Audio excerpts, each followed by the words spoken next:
am I the highest ranking executive in the NWO, I'm the highest ranking executive at WCW. What a wonderful country. So here's the deal. Listen up in the back in the locker room. Because you guys in WCW have 30 days from right now to convert your WCW contracts to NWO contracts. Does he mean announcers? We are going to build a dynasty. I don't know. You got it. That's the deal. 30 days from right now, because at 30 days in 1 minute, you're either with us or you're against us.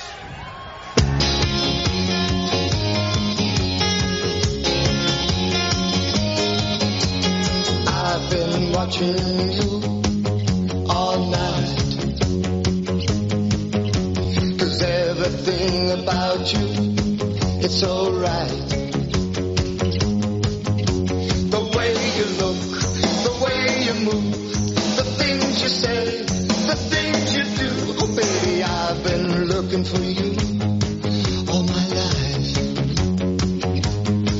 And if you're looking for someone that'll treat you right and never cheat on you, will never tell you lies, honey, if that's your plan, I'm your man. And if you want somebody gonna love you best until forever, baby, then forget the rest. 'Cause honey, only one man can. I'm your man, the man for you. I'm your man, the man, baby, I'm your man, the man for you. I'm your man. Listen to me, honey. Hello, my name is Bob Bamber and welcome to the Wrestling 20 Years Ago podcast. We're going back in the time machine to November of 1996 for Volume 2 of this month's show. 4 volumes for you this month. In Volume 1 we look at the WWF and Survivor Series. Volume 3 we go to ECW looking at November to Remember, and Volume 4 we step away from wrestling looking at the big fight, Mike Tyson versus Evander Holyfield. We're here for Volume number 2 looking at WCW including World War 3. I'm being joined first by Wayne Lythgoe. Wayne, hello. Hello, Bob. Welcome back to Wayne and our friend from over the Atlantic, or one of, Eric Landstrom. Eric, hello. Hi, Bob. Eric, kicks off with the news. Sure thing. Eric Bischoff became the latest name to join the NWO, laying down the challenge to WCW's roster that they have 30 days to sign over their contracts to NWO contracts. The move, which purely seems to be one to get Bischoff on commentary during the planned NWO hour of Nitro, the first one, that runs right up against the now moved Monday Night Raw. Bischoff's involvement with the group so far has largely been stoking the fire in the Hollywood Hogan and Roddy Piper feud, which will be the main event of Starrcade next month. It's also said that Bischoff wanted an excuse to hang out with his friends in the group in public without breaking kayfabe. Mr. Perfect is reportedly on his way to WCW, having effectively blindsided the WWF, having turned down the opportunity to return to the ring. It said that the WWF went behind Hennig's back and potentially cost him a 6-figure lump sum from his Lloyd's of London insurance policy. Beyond that, it simply said Hennig's decision is one out of revenge and that he does plan to return to the ring when he arrives in Atlanta. The WWF did manage to stop a rumoured appearance by Perfect on Nitro in November. It's much more likely that he'll debut early next year when his WWF contract expires. World War III followed WCW's recent pattern of strong undercards followed by an absolute disaster of a main event. The main event on this occasion was the second 60-man Battle Royal, which from an on-screen perspective was almost a non-event given WCW's insistence on having a 3-way split screen. Still, it ended with Lex Luger, on his own, rallying against 4 members of the NWO before Giant eliminated both Luger and Kevin Nash to win the match and a future world title shot. There were wins for Ultimate Dragon, Chris Jericho, The Giant, Harlem Heat, Dean Malenko, and The Outsiders.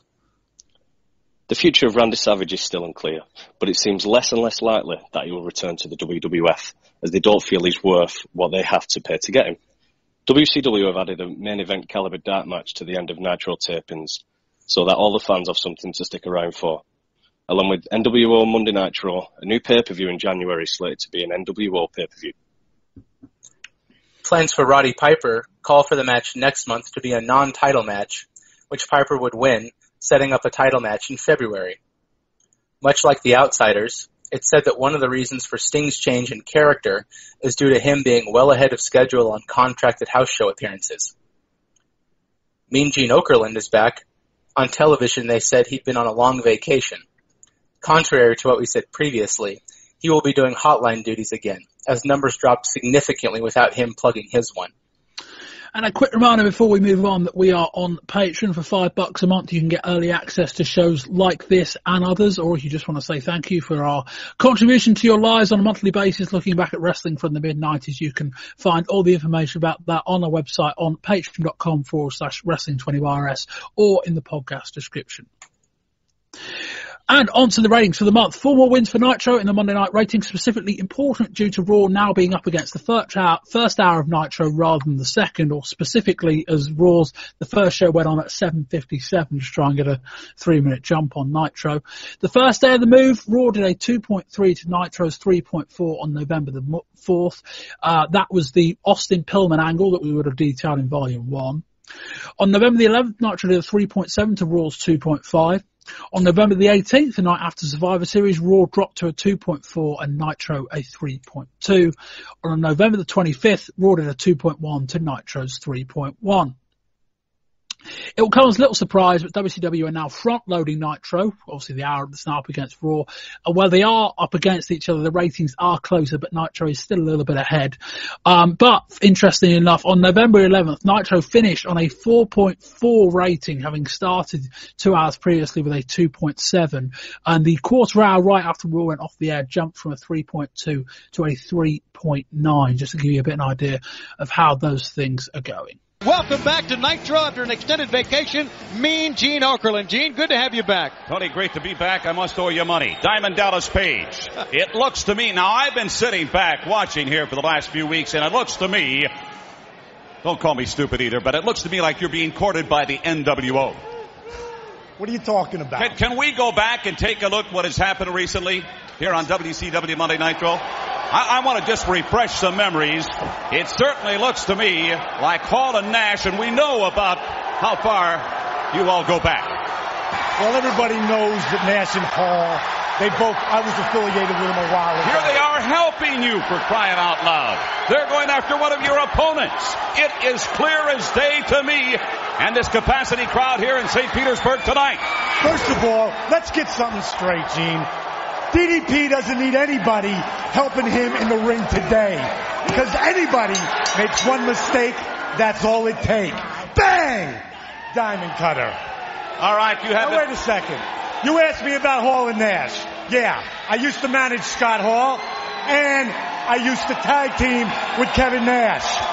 But that does not make them in a position to be coming into my...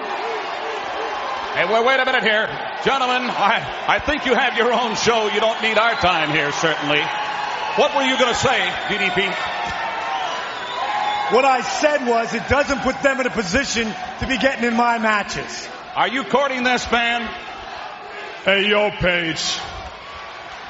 Forget about the past. What you need to think about is the present and the future.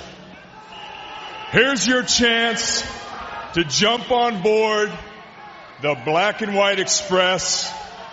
Come on in for the big win, because you, my friend, can be NWO for life. What about that? Pretty attractive offer, some would think these days. So let me get this straight. You got like 7 guys now? I'm number 8, right? Number 8? Number 8. Whoa. 8. You don't get it. You obviously don't get it.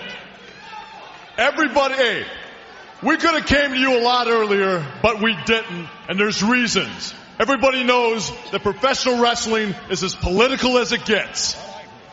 And everybody knows that 2 doors down, shaking and having a party, is your buddy, Eric Bischoff.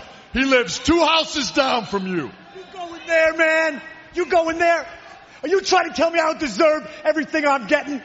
Is that what you're all about, man? You don't think I didn't bust my butt every day down at that power plant? Wait a minute, guys. Are we missing something here?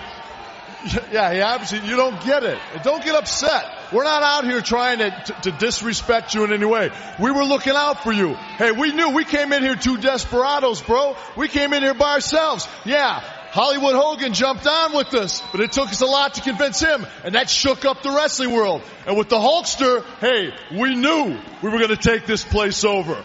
But we couldn't come to you, man. You know we're buddies. We couldn't come to you with the political... Out for you, man. We were looking out for you. See number 4, number 5, and number 8.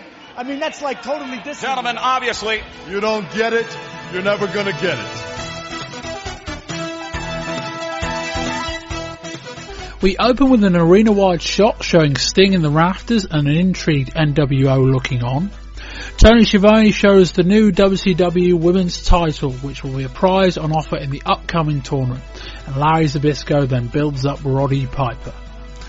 Mark Bagwell has now dropped Marcus Alexander and gets a lengthy win over Brad Armstrong.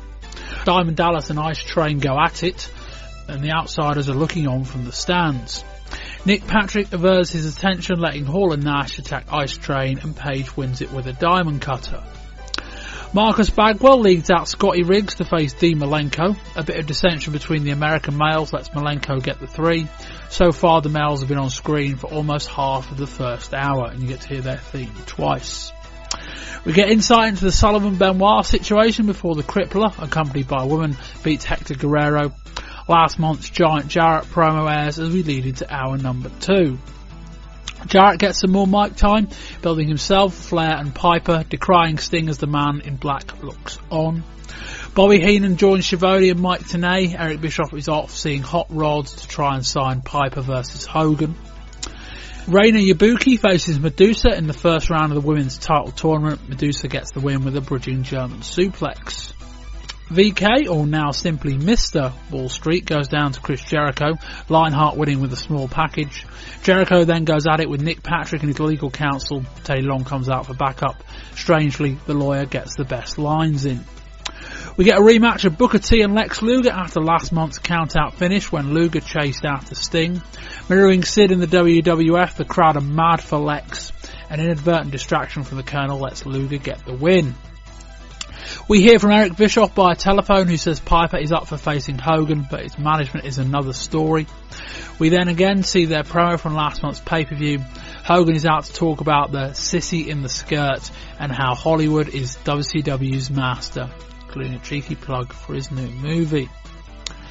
Tony and Larry kick off with some conjecture over Sting's mindset. We see last week's Jarrett Horseman promo. Bizarrely, where Double J builds the faction, they bury him. Then he continues to build them. Benoit's out with Woman, Jarrett out with Fireworks. Sullivan has another sweet nothing soundbite as we start. A crowd of 8 in the front row have individually lettered NWO for life shirts. Jarrett suplexes Benoit to the outside, and out of nowhere Sting attacks Jarrett for the DQ win. Woman tries to make Benoit help up Jarrett. He does, but by the hair. After commercial, a fan passes Tony a letter asking to roll footage from 1992. Instead, we cut to a Ric Flair rehab video focused on the fabled Dr. Andrews out of Birmingham, Alabama. In round 2 of the women's title tournament, Malia Hosaka faces Zero, who gets a quick win to the delight of Sonny Ono. Mean Gene's back and he's interviewing Diamond Dallas Page in a glorious bulldog emblazoned t-shirt. Page acknowledges his diamond mine and his history with Hall and Nash. The outsiders extend an invite to Page, who takes offence at only being approached now and not before. Rey Mysterio Jr. and Ciacla Play get some decent time in front of both Ono and Ultimo Dragon at ringside, and Malenko and Psychosis in the aisle. Mysterio winning with a Frankensteiner sitting down for the pin. Tony plugs WCW.wrestling.com, you're close I suppose, as the NWO and their picket line come out. Hall then promotes the NWO's website, and Nash says they want to trade on Mondays for Saturdays. Bischoff introduces hour number 2 and Flash Norton takes on Lex Luger. Lex manages to get Norton in the rack for the win. Post-match, Luger shows he's learned to cut a promo saying how far the NWO has come and how far Sting seems to have gone. The amazing French Canadians come out to face Harlem Heat. Saturday night highlights show the Heat cut ties with Parker, who's now with Jacques and Carl. Backstage, the Nasties get knocked back from entering the arena.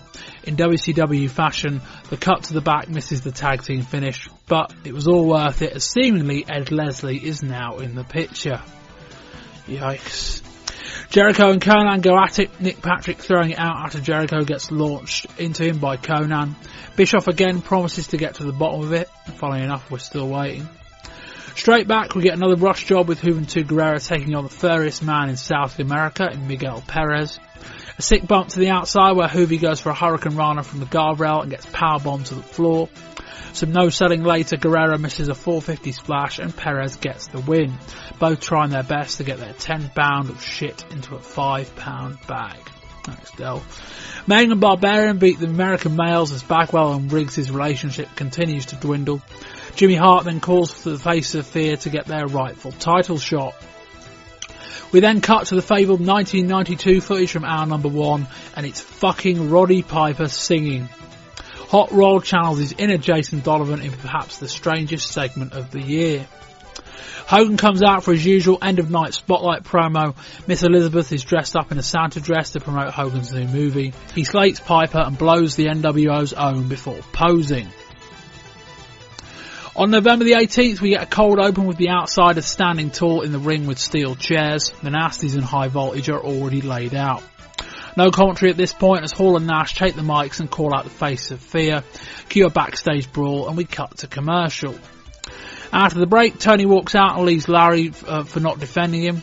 La Parka debuts against Juventud Guerrera. Thankfully, Mike Tenay bails out Zbyszko and La Parka wins. Next, Malenko defends against Ultimate Dragon, but it ends up with a show favourite, an over-the-top rope DQ. They never do die out. The Colonels went from a southern dandy to a French legionnaire as his amazing French Canadians beat a tense American males. Today successfully reads out WCWWrestling.com, which shows Pittsburgh's radio's Mark Madden and strangely still the Ross Report. The first hour main event sees Lex Luger beat Hugh Morris with a torture rack. Obviously worth remembering these days, and now Raw's up against the first hour of Nitro. They're generally front loading these shows. A post-match interview with Lex Luger gets interrupted by a bat carrying Sting. Luger gets handed the baseball bat and Gene leaves us for hour number 2. Hogan comes out flanked by Trillionaire Ted and Vicious Vincent to make Bischoff say Piper's running scared. Diamond Dallas gets interviewed, cut by the Outsiders. Nash again showing his knack for going off script when a script really wouldn't hurt. Jeff Jarrett and Bobby Eaton have a match. Jarrett winning with a figure 4 leg lock as Ric Flair comes out and looks like he's got his Christmas jumper a month early. Jarrett ducks a question about Sting and cuts his weekly come together promo. Flair shows him how to do it with Sting looking on high in the arena. Big Bubba gets a quick win over Jim Powers. Lee Marshall phones in his weekly one-man Nitro party, and thankfully we get to Benoit versus Guerrero. The two get a good amount of time and go back and forward. After an in-ring masterclass, Woman tries to distract Eddie from the top. It works and Benoit reverses a Hurricane Rana into a pin and gets the 3. Bischoff takes the mic in an in-ring and apologises for giving in to Hogan earlier. The bagpipes cut him off short and Piper arrives. He talks about the lies being told and questions Bischoff about if he really tried to see him last week. As he calls Bischoff a piece of shit, the NWO come out. They jump Piper and Bischoff and Hogan embrace. Cops fill the ring, the crowd launch trash, and Piper says next week he'll have a contract for him and Baldy. Mike Tenay wonderfully makes the call. I don't even know if we're on air. I've had enough. We'll see you next week. Way to plug the pay-per-view, Mike. First of all, how you doing? Having a nice time?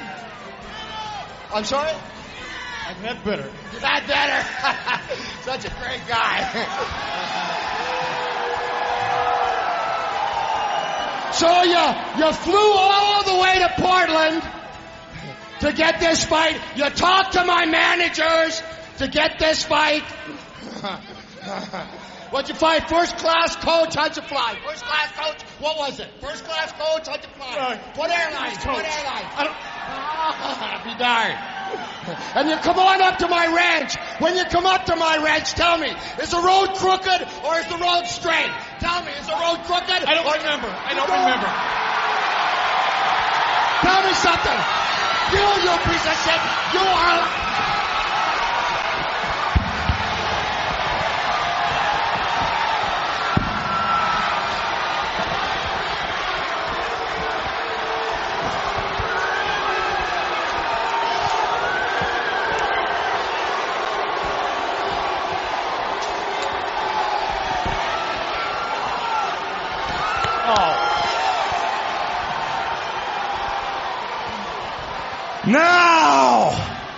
Now that everybody realizes who everybody's working for, I mean, my God, this guy here was the foundation of the WCW. Now he works for the NWO. I'll tell you what, stand him up, but watch him real close.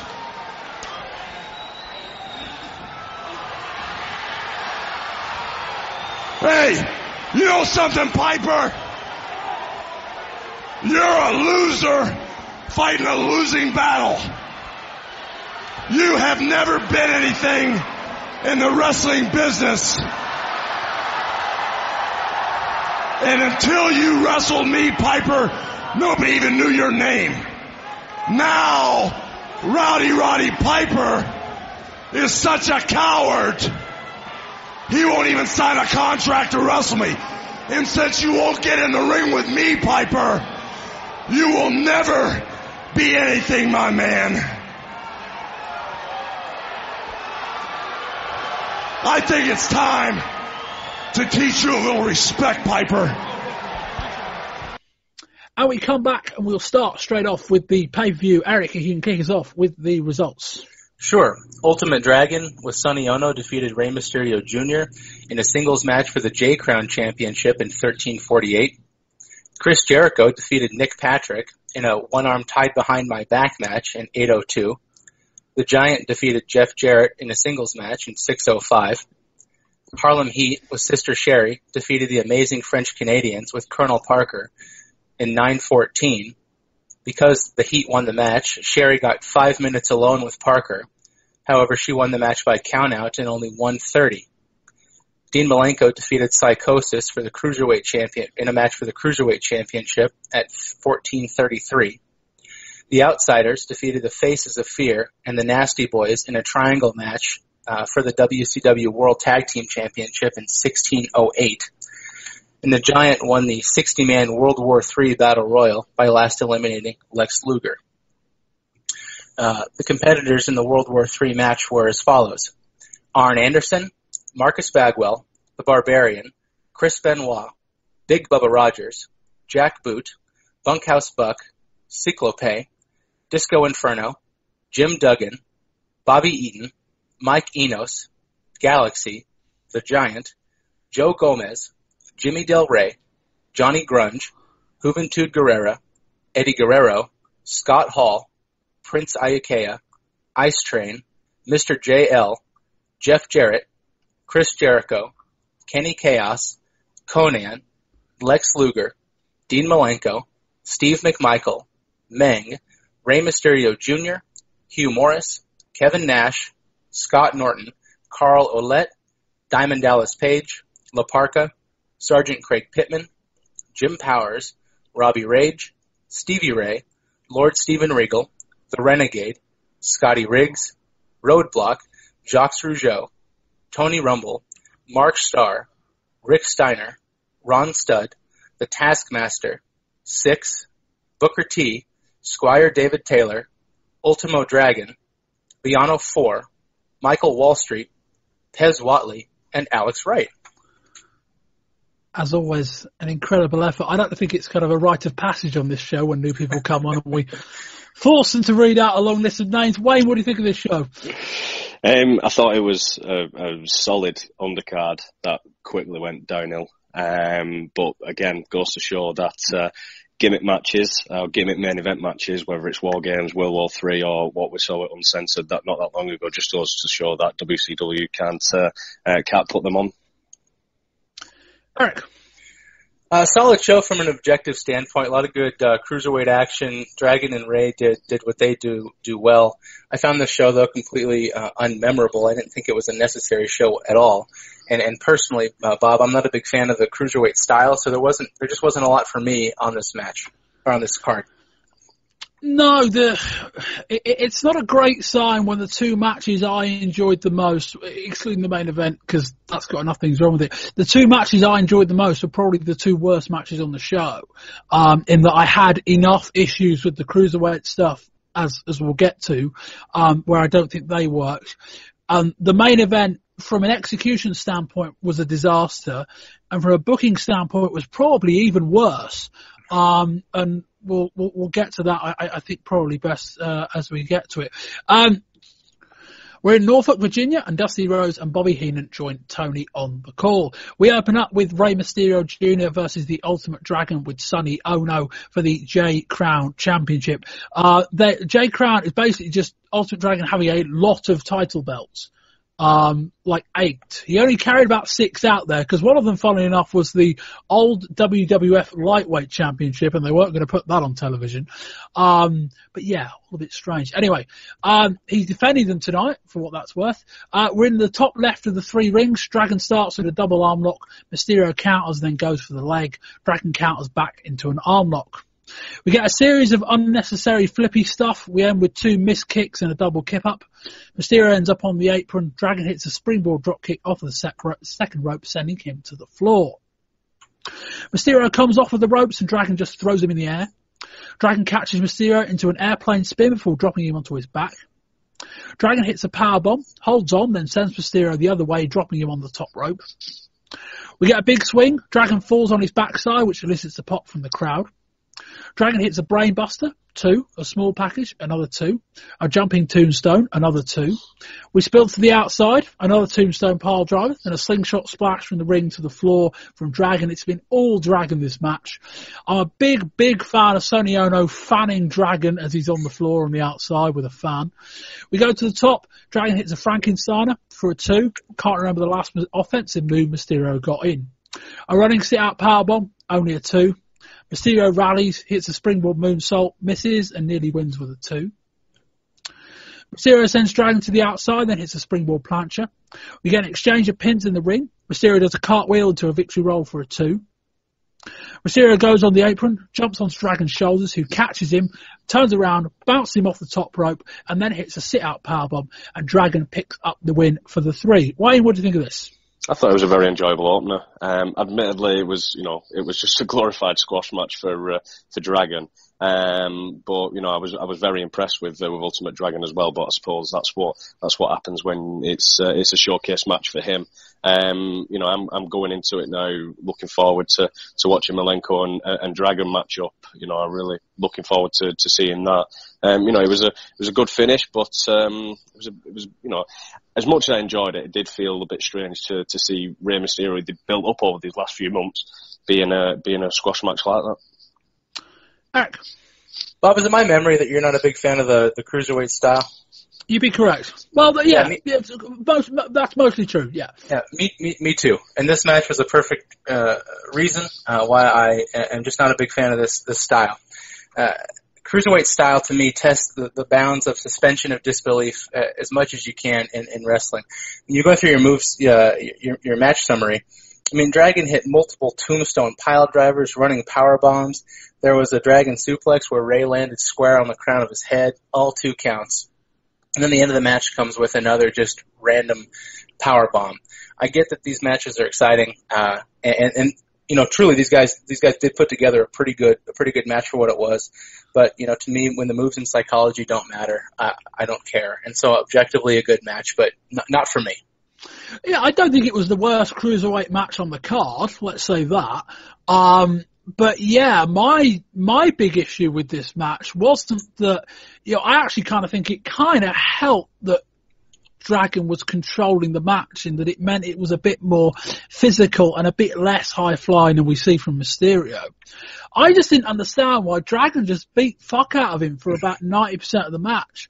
And then Mysterio just randomly decided to stop selling. It was really, really odd. That's the cruiserweights, right? Yeah, that is the style, but like the style's meant to be a bit more back and forth, isn't it? Like Dragon just beat the piss out of him, and then Mysterio just got up and started flying around like nothing happened. And I'm thinking, well, Ray, that might be the cruiserweight style that you're used to, but we're in North America now. I just don't think this works. We're in America now on American television. Obviously, Mexico is sort of in North America as well, depending on your... Let's not get into some geographical discussions.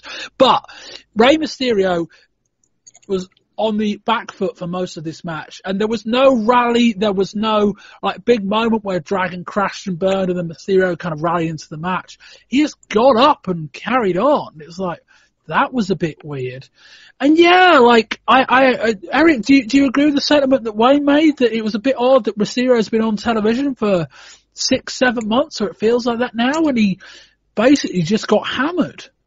Absolutely. I understand, you want to build up Dragon, and he's got all these belts, and he's an international star, and Ray's still, relatively new to the scene, at least as far as North American wrestling fans are concerned, or at least American wrestling fans are. It was just kind of an oddly laid out match. A 50-50 deal where Dragon wins, fine. Ray's got plenty of losses in him to maintain his credibility, but this was just a beatdown. It didn't make sense to me. Wayne, what do you think of the idea that Mysterio was kind of not selling enough, or kind of came back a bit too well? Well, we've seen it all before. You had a big review, or a big rant, should I say, about it when he faced up against Malenko for on the pay-per-view a few months ago. I can't remember which one it was, Bash at the Beach, something like that. So yeah, it's something that he needs to have a look at. But I think you covered it off really well last time. If it's whether it's Ultimate Dragon or whether it's Dean Malenko, if there's another cruiserweight in there that's not selling for you, just make them sell for real. Yeah. Yeah, I think it was Jeff who said that if the cruiserweight's not doing what you want him to do, then just take the selling aspects away and just start hurting him a little bit. But yeah, it was a fine match, as I say. As I kind of said a lot this year, I'd rather take this than the openers we were getting 2 years ago. Let's say that. But, it creates a different set of problems, but at least I can be wowed by the athleticism, even anything else. Media in Oakland tells us all about WCW's new website and how up to 8,000 slots are available, I think, for people to listen to the show as it's going on. I can't quite work out why he's telling that to us, the pay-per-view audience, that have already bought the show, but apparently now we're on pay-per-view, he's going to tell us that you can go on their website and listen to the show rather than watch it. Whatever that's worth. Here's Darren Dallas Page. Gene pushes him about the NWO's advances in Eric Bischoff. He doesn't care what's going on with Bischoff. All things considered, this was a shockingly good promo from Page. Eric, just quickly on Page, I think we'll probably discuss him at various points during the show. But his improvement, I think, is stark enough across the board in terms of popularity, in terms of his in-ring work. But his promos have come along, and they're kind of almost as a surprise package. Yeah, he's come along amazingly, maybe more than anybody else in WCW in the last couple of years, and for Page in the last 6 months. He's a credible challenger to the NWO now if he decides, or if they don't put him in that group, and he'll cover the Nitros, and after the last Nitro of the month after this show, it doesn't look like he's going to be headed to the NWO. So if they're working to build him as a credible challenger to that faction, I think they're doing an absolutely wonderful job. And Page has really come along. It's shocking that a guy in his late 30s now, learning on the fly. But he's one of the best WCW has to offer these days. What? Yeah, I think it's safe to say that we are looking at the most improved wrestler of the year, and was that the award that he got honourable mention for at the end of year awards for 95? That sounds about right. Well, I think we're looking at a surefire winner for 96. Him and Lex Luger for this year, but like you said, his promo work has come on leaps and bounds, and from where he was with Max Muscle, he's come a long way. Oh boy. Just had flashbacks of all of that. Let's move on. The dome in Norfolk, Virginia looks fantastic. It really should be said. I am a bit of a sucker for good architecture, and this building was visually very impressive throughout the show. Just thought I'd bring that up. We've got next to Nick Patrick versus Jericho with Teddy Long in a match slightly contrary to what Eric said at the start of the show, where Jericho will have one arm tied behind his back, not both of them. That will be a tad unfair on Patrick already. Patrick walks out, and in my notes I've got, what the fuck does Patrick look like? He's wearing his refereeing shirt, he's got sunglasses on, and then he's got a predominantly black with white kind of paneling robe on. He looks spectacular. He was giving it large with his music on the way out. For those counting, we're now in the middle of the 3-ring, and Long and Patrick get into it before the match even starts. Patrick shoves Jericho away. Jericho shoves him down, hits a leg sweep. Jericho gets a Patrick sucks chant going. He offers up a one-arm test of strength, wins, and Patrick's facial expressions are absolutely priceless. Jericho hits a series of kicks. Patrick retreats to the outside. Patrick gets back in the ring, hits a slap. Jericho slaps him back, and Patrick signals a 6, cricket reference there, as he falls poleaxe straight to the mat. We get towards the first ring. Jericho lines up a punch by the ring post, but Patrick ducks and he punches the post. Patrick runs into a boot in the corner. They observe that Jericho isn't attempting to win the match, at least not yet. Patrick goes to the top. Jericho throws him off. He hits a super kick and wins the match. Eric? For a comedy match, this is great. Patrick looked like a total clown. He's supposed to as an evil heel referee. Props to him. It was a little weird as he appears to be much physically larger than Chris Jericho. And they did acknowledge his amateur wrestling background, but still, as a cowardly heel referee, he did his job and he did it well. And warts aside for this match, it was a little too long and there was a lot of stalling, but this was entertaining. Fine. I think it says a lot about the pay-per-view that this was my match of the night. But I don't want that to come across as that I'm giving this match any disservice, because I'm not, because I didn't think I'd enjoy this. But as soon as I saw Nick Patrick walk out in that robe and those shades, I just immediately fell in love with what was happening before my eyes. I really did enjoy it. I thought Patrick was great. His selling was absolutely hilarious. It was so funny. And the match itself, really did put Jericho over. I was actually expecting, with the beatdown that Patrick was getting throughout, I was expecting him to pick up a cheap win, in whatever way it would be. But, the fact that Jericho picked up the win. He looked strong, and I was impressed with both of them. Yeah, I don't want to spoil we seem to be in the mood of spoiling the end of year awards when we're doing it, but Patrick is definitely going to be in the discussion for best non-wrestling act of the year. And quite right so. I mean, he's like, we want to talk about people that have benefited since the NWO angle started. There's a decent argument. He's benefited more than anybody else. He's been an absolute riot. And this was probably as good as the example as any. His facial expression when Jericho put him in the hammerlock was fantastic. Like he just stuck his hand in a pan of boiling water, such as the kind of angst on his face.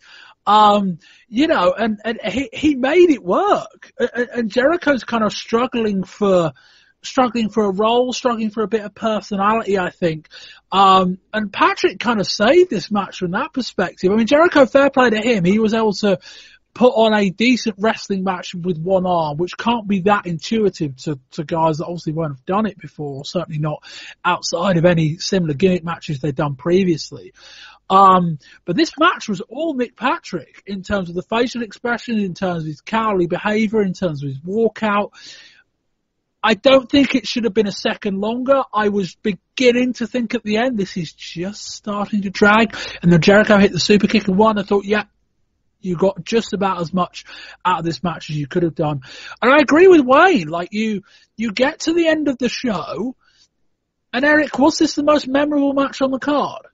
I slightly disagree in what the best match of the night was, and I'll reveal my hand when we get there. But well, I didn't ask best. I said most memorable. No, I still think that for me there was something a little bit more memorable coming down the pipeline, but not by much. And this was, overall, I think in terms of what a match sets out to accomplish, this match checked all the boxes. Absolutely. Yeah, I'd agree with that completely. Mean Gene Oakland introduces Ric Flair. We didn't mention it in the news, but Ric Flair is apparently going to be out for significantly longer than we were initially expecting. They're looking at the first third of next year, I think, in terms of when he'll be back to in-ring action. Flair gets a big reaction from the crowd with his arm in a sling. He reels off a load of names that said they represent WCW. He then starts dancing before saying the NWO will belong to WCW. He didn't really say a lot. And then move on next to the... Can I jump in here for a second? Go on. Flair didn't mention Jarrett. Well, it might be best to discuss it now. Right, have they given up on the whole Jarrett thing? Because the last Nitro of the month, Jarrett just wrestled as a heel. Yeah, it's a disaster. Well, I think the disaster would have been carrying on with Jeff Jarrett as the de facto leader of the NWO. But yeah, it did seem a little bit weird. But no, you are right. Thoughts on this, Eric, now that we're here? Oh, it was Flair comes out. They've been using him to prop up Jarrett for the past number of weeks. He comes out and lists 10 or 12 wrestlers that could save WCW, and his apparent handpicked replacement in the Four Horsemen that doesn't make the cut. Then Jarrett comes out and gets beat down by the Giant. So yeah, I think this signifies that Jarrett's done as a mainstay in the Four Horsemen. I think we'll continue this more once we get to the end of this match. Wayne, any thoughts on the promo?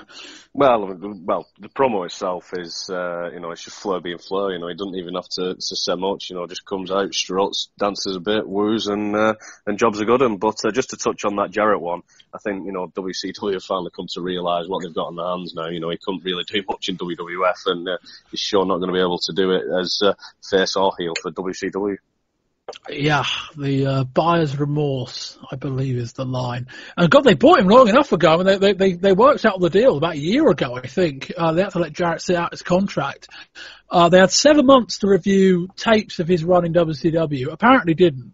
Thought, it'd be a great idea to put Jarrett in as the leader of the Four Horsemen. Now Flair's injured. And then they got a month in and went, oh, it's Jeff Jarrett. I'm like, oh. Just a kind of long sigh in a creative meeting in WCW. Just went, yeah, maybe if we just forget about this and just have, because the following night on Nitro, he just wrestled as a heel. It's like he just completely forgot the last month's worth of stuff. And all those impassioned promos you heard on last month's show, or would have seen on Nitro. It's probably too early to completely write it off, but I think we might be at the end of December be able to say conclusively that the Jarrett experiment has failed. Anyway, we on to the match itself. It's the Giant versus Jeff Jarrett. Jarrett comes out with what can only be described as an absurd amount of pyro. He goes straight after Giant, who just shoves him away. Giant runs him over with a clothesline. Jarrett rallies with a clothesline in the corner. He attempts a splash, but Giant just drives him away. Fans start looking away to the left. It's Sting.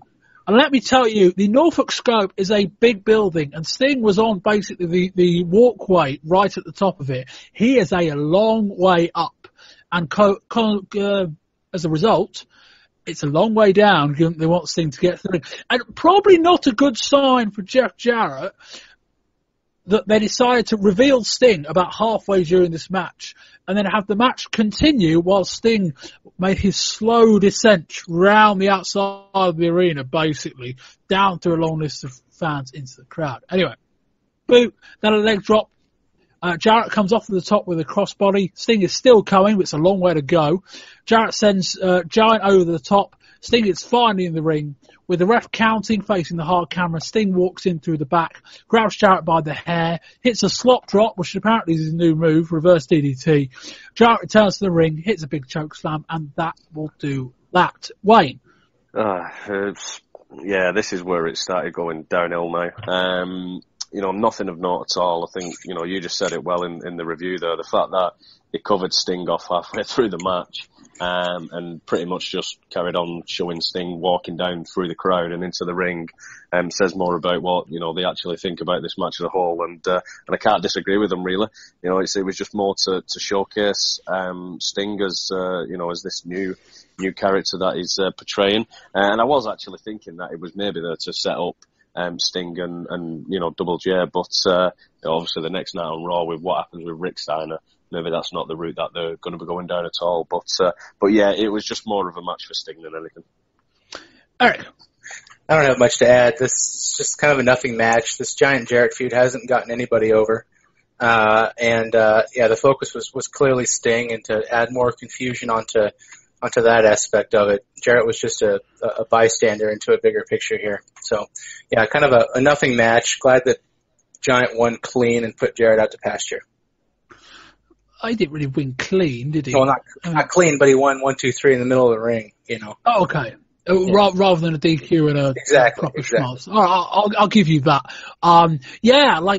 We had a lot of hope last month with the Jarrett Giant match. It was a little bit of a surprise, but I don't know whether they just weren't have got around or Jarrett had kind of figured the writing was on the wall, but this was nowhere near the match was last month. I mean, I guess when you're sat preparing a match and they're like, yeah, about 2 or 3 minutes into the match, we're going to reveal Sting a fuckload of a way up there, and then the match is going to go on while everyone can see him slowly walking down, and he had to walk right the way around the walkway, down about 200 steps, and a bit of extra walking right the way through the crowd to the ring. Jarrett has to play completely dumb throughout all of this.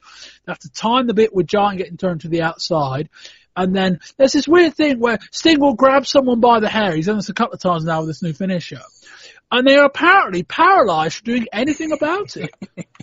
Had a good long look at Sting before Sting hit that move, and you're like, you could have done anything. You could have run away, you could have dropped to the floor, you could have turned around and tackled him, but you've just got to wait because Sting's the guy we're getting over. Anyway, Eric, we did speak about it, but thoughts on Jarrett? I mean, more for them for not looking at the receipt, I suppose. Jarrett's a fine technical wrestler, and we've seen that when put against the right opponent, he can have an above average match. But I think that's about his ceiling, and so maybe bump him down, put him in the TV title picture, or get him in a tag team with somebody, get him away from the main event scene, because the last thing that this main event scene needs is Jarrett stink all over it. Why anymore? Well, more for WCW than anything. I mean, like you just said before, he's been off for so much time. Check his tapes out, but he's come in with the same gimmick, the same attire. It's just doesn't make any sense. He didn't do much in WWF. He had the mid-card title, but like Eric says, he put on a couple of decent matches, but that was his ceiling. So the fact that they brought him in and made him a de facto leader of WCW is stupid on WCW's part. Eric, better to abruptly stop the Jarrett push than to try and do anything with it. Not if you were sat there at the beginning of November, knowing what we knew at the end of October regarding what they'd done with him already. Is this just a case of damage control being the best option? Yeah, and I think, it doesn't do anybody any good with the amount of money they're paying him and with how much they've already put behind Jarrett to completely cut his legs out. But I think you gotta, know when to fold your hand. And with Jarrett, I think it's time to fold this hand, maybe get him off TV for a little bit. I think he's been on TV about 6 weeks. Well, no. I just mean they brought him back in his same exact gimmick, and I think unless he's committed to playing that part and no other part, he needs to be repackaged. He needs to be a different character, or he needs to be at least moved away from the main event. But they still have to pay him this money, so you can't just totally, take him off TV. But yeah, they need to take a long, hard look at what Jarrett's strengths and weaknesses are, and realize that putting him on the microphone every Monday and trying to give him a shine off of Flair is not the way to go. Do you think Ric Flair, who formally has no sway on WCW creatively, might be a little bit pissed off that he's just given a guy his finishing move and his endorsement, that about 3 weeks after he did all that, I think Flair might go, fucking hell. Flair's already angry enough about some of the NWO stuff and everything else that's going on. And then they say, yeah, we want you to give the rub to Jeff Jarrett. We're going to give him a big push. And Flair being the company guy, being at the back end of his career, body starting to give up on him, goes, yeah, okay, I'll do it. I'll give Jarrett this big leg up. And then Eric, like 3 weeks later, it's just Jeff Jarrett sort of kind of playing the heel character he played in the WWF with sort of kind of the same music and sort of kind of the same gimmick. And it's like Flair's just sat there going, what was the point of that? Bob, you say things sometimes that inspire me to think outside the box a little bit here. I like to think I provide a service with the show. And I think Wayne would agree too. And, why not have Jarrett continue being kind of the heel that he was on the Nitro after the show, and then have him and Flair have a little bit of a feud. It seems like they're trying to keep Flair away from the NWO, trying to keep him involved in angles other than that angle. And so maybe you have Flair and Jarrett, and Jarrett can develop his heel persona, and maybe ultimately Flair goes over, but Jarrett gets a little bit of a shine and some more credibility. And they could play off of that. Flair comes out and says, I tried to give you the keys to the castle, and it didn't work out, and I want control back. You have a little bit of a power struggle, and then short feud. Flair ultimately wins, but Jarrett comes out looking better.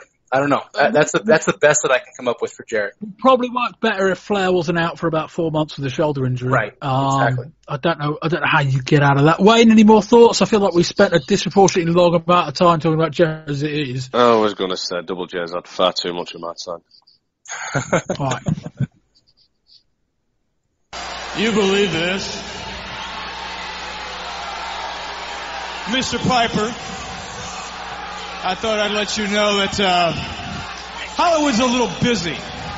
Got a couple scripts just arrived, and he's back taking a look at them. He did, however, earlier today give me his power of attorney. It's a business thing, Oh, my goodness. It's an NWO thing. So I'm happy to take a look at whatever contract you have, and by the power vested in me, I'd be happy to sign for Mr. Hogan if it meets our requirements. First of all, I taught you how to fight, so get out of my way. Easy now. Second of all, you Eddie Munster look-alike, you no-account, peon, wannabe, never could be. You know what you are? You're one of the new kids on the block, and you're lost from the block, brother, because you're way too old, and absolute power corrupts absolutely. You're going to try to say to me that you have power for Hogan. That's great. It's wonderful. I taught you how to fight. Piper stepping on the Shut edge now. up. I ain't finished. And I do know you're there, DiBiase. 28 years I've been doing this, and not once have I had my hair primped, and not once have I had my nails done. You want to take over the WCW, the NWO, I could care less. But do you think that I'm going to trust a lion, little flake, gay, wonderful human being like yourself? Tell me something. How'd you get that crack in that lip? Yeah. You know something? You know why I can wear this? Because I'm damn tough enough to. That's why. That's right. That's right. Easy, Piper. Okay. I can fine you for that. Tell me something. How much would it cost me by fine for me just to knock your ass out? I got the money. Just give me an approximate. 10,000? More than you've got. I'll tell you what, this is going nowhere. I'll tell you something, folks, I'm tired of the baloney. This is the way it's going to be. You got a pay-per-view, Nashville, the 29th. I Very will good. fight Hogan. Oh, thank you very much. Took me a while to memorize that. I will fight Hogan. Get your hands off.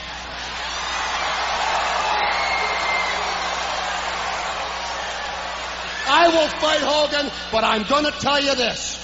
I could care less whether the NWO is down there, which means now, if you mess with me, no way out. I don't care if I get knocked out and the referee catches these deeds. What you're going to do, you're going to revive me, and the fight is going to go on. I'm not going for no DQs. I'm not going for no sneaking outs. I ain't going for run-ins away. I'm going for the fight of the century and who the icon is. So if I take this fight and you got the balls to get Hogan down here, then this fight will end the 29th regardless of the NWO. Now you little puke, get out of here. Hogan, you coward, come on down. Here's Roddy Piper. He's got some paper in his hand. I presume that's a contract. They've got a table in the ring, and it's got a tartan-ish tablecloth over the top of it. Piper calls Hogan out, but out comes Bischoff, Vincent, DiBiase, and Giant. Well, Giant came out and then went back and then came out a bit later on. Bischoff is wearing an NWO tee and a leather jacket. He says Hollywood is a little busy, but Bischoff has the power of attorney. Piper keeps slapping Vincent. He asks how much it would cost him to hit Bischoff and fines. Piper, in the middle of a big promo about his fight with Hulk Hogan next month, gets lobbed what looked like a bag of popcorn. It's a bloody good throw. I presume they put this segment on here so that if it takes 3 hours, we won't run out of time. Felt like it did anyway. Out comes Hulk Hogan, the Outsiders 6 and Giant again, and Liz in a sequined NWO dress. Well, it's a dress with an NWO logo on it. Impressive enough, anyway. Piper's outnumbered about 10-1 here. Hogan demands Piper show them the hip. Wherever this segment's going. Piper lifts up his kilt. Nothing there. Hogan lifts up the kilt on the side of the other leg, and there's a huge ass scar. Well, huge scar, I suppose. Not sure if calling it huge ass is helpful here. Hogan signs the contract. He says he can't wait to beat up a gimp. Piper slaps him, but the numbers game envelops him. Is there anybody backstage that might want to help Piper? Apparently not. Hogan grabs a chair. We see a close-up of Piper's arse. Hogan hits him with a chair. Nobody comes out to help. They spray paint NWO on his leg. Hogan then spits in his face. The NWO walk off. Piper gets up and then says, if that's the best you can do, then you're in trouble. Wayne. Where to start? Again, we've seen it throughout with NWO. We saw it with Savage. We've seen it with others. Where's the help? We've got 60 men. We've probably got about 55 men that are not a part of the NWO that are going to be taking part in the Battle Royal later. Why are they all not coming out taking on the NWO if they've caused so much havoc? Piper as well. I just don't get how we're bringing these guys in to give the shine to Hogan. As much as I've backed Hogan in this heel turn, I'm now starting to be persuaded otherwise, because all it is it's just the same old Hogan I've been seeing for years in WCW. Getting his own way, getting the shine, but he's just in black and white now. I wasn't a fan of the segment. I'm not a fan of this new feud, and I'm starting to also not be to feel how I felt about Hogan when he was wearing the yellow and red. Eric. I don't know. It's 1996. Is Roddy Piper really a credible challenger for Hogan? I don't know. Piper's always good on the mic. He does some good things with continuity. He tells Virgil / Vincent / whatever, I taught you how to fight, and pushes him away. I thought that was a great recall back to the $1 million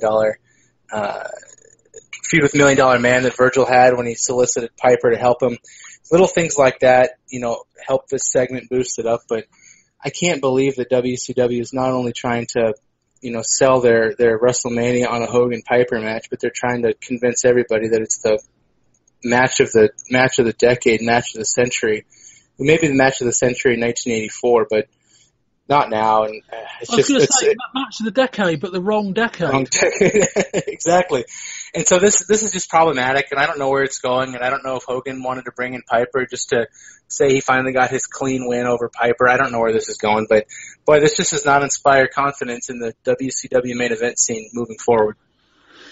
No, I think we're supposed to like these segments, or we're supposed to feel sympathy for Piper or something. I don't know. There's some end game beyond this that's leading to Starrcade, but I'm not entirely sure what it is. Like I've said it before. There's stupid babyface mode doesn't.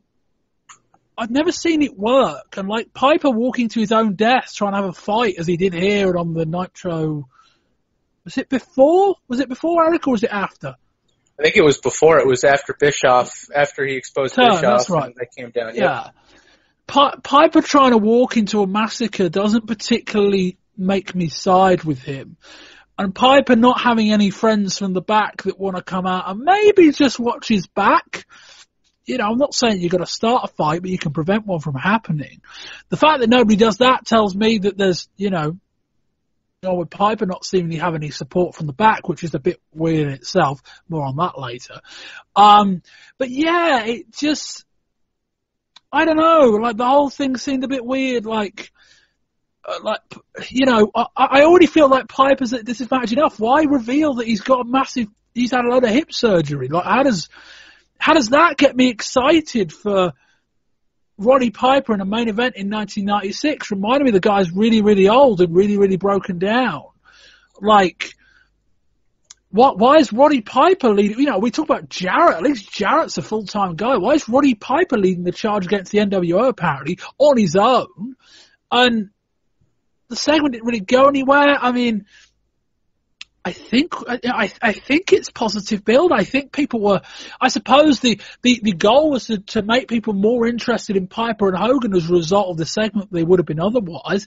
In theory, your pay-per-view buying audience from this month is going to be very likely to want to buy the next one. So I suppose it ticked a box in that sense. It just, I don't know, like I'm not sure as a viewer why I'm supposed to be that invested in this feud. I'm not sure why I'm supposed to be invested in Piper. Wait, turning the subject slightly, we are going to talk about it more later on the show, but what do you think about Eric Bischoff, the heel? Quite natural, I thought. Yeah, I mean, the next night on Nitro, he played that character really, really well. Goes, says a lot about the Nitro previous to this when he did the turn. I thought that didn't come off too well at all. But yeah, he does. He does play it natural. Maybe deep down he is that smarmy, arrogant, try not to swear. But yeah, that's that kind of guy. Bit of a cop. Yes. Yeah. Eric, same question? Yeah, I think Bischoff always struggled to be credible in that generic bland face announcer role that. The Vince McMahon model, if you will. But yeah, I think this is a good move for him. I worry that it's just going to mean, more NWO dominance and no hope for anybody on the WCW side, no credible hope. But yeah, I think it's a good move. It gives them a credible mouthpiece and a puppet master. Well, I'm willing to give it a chance because Bischoff is inherently hateable, I think.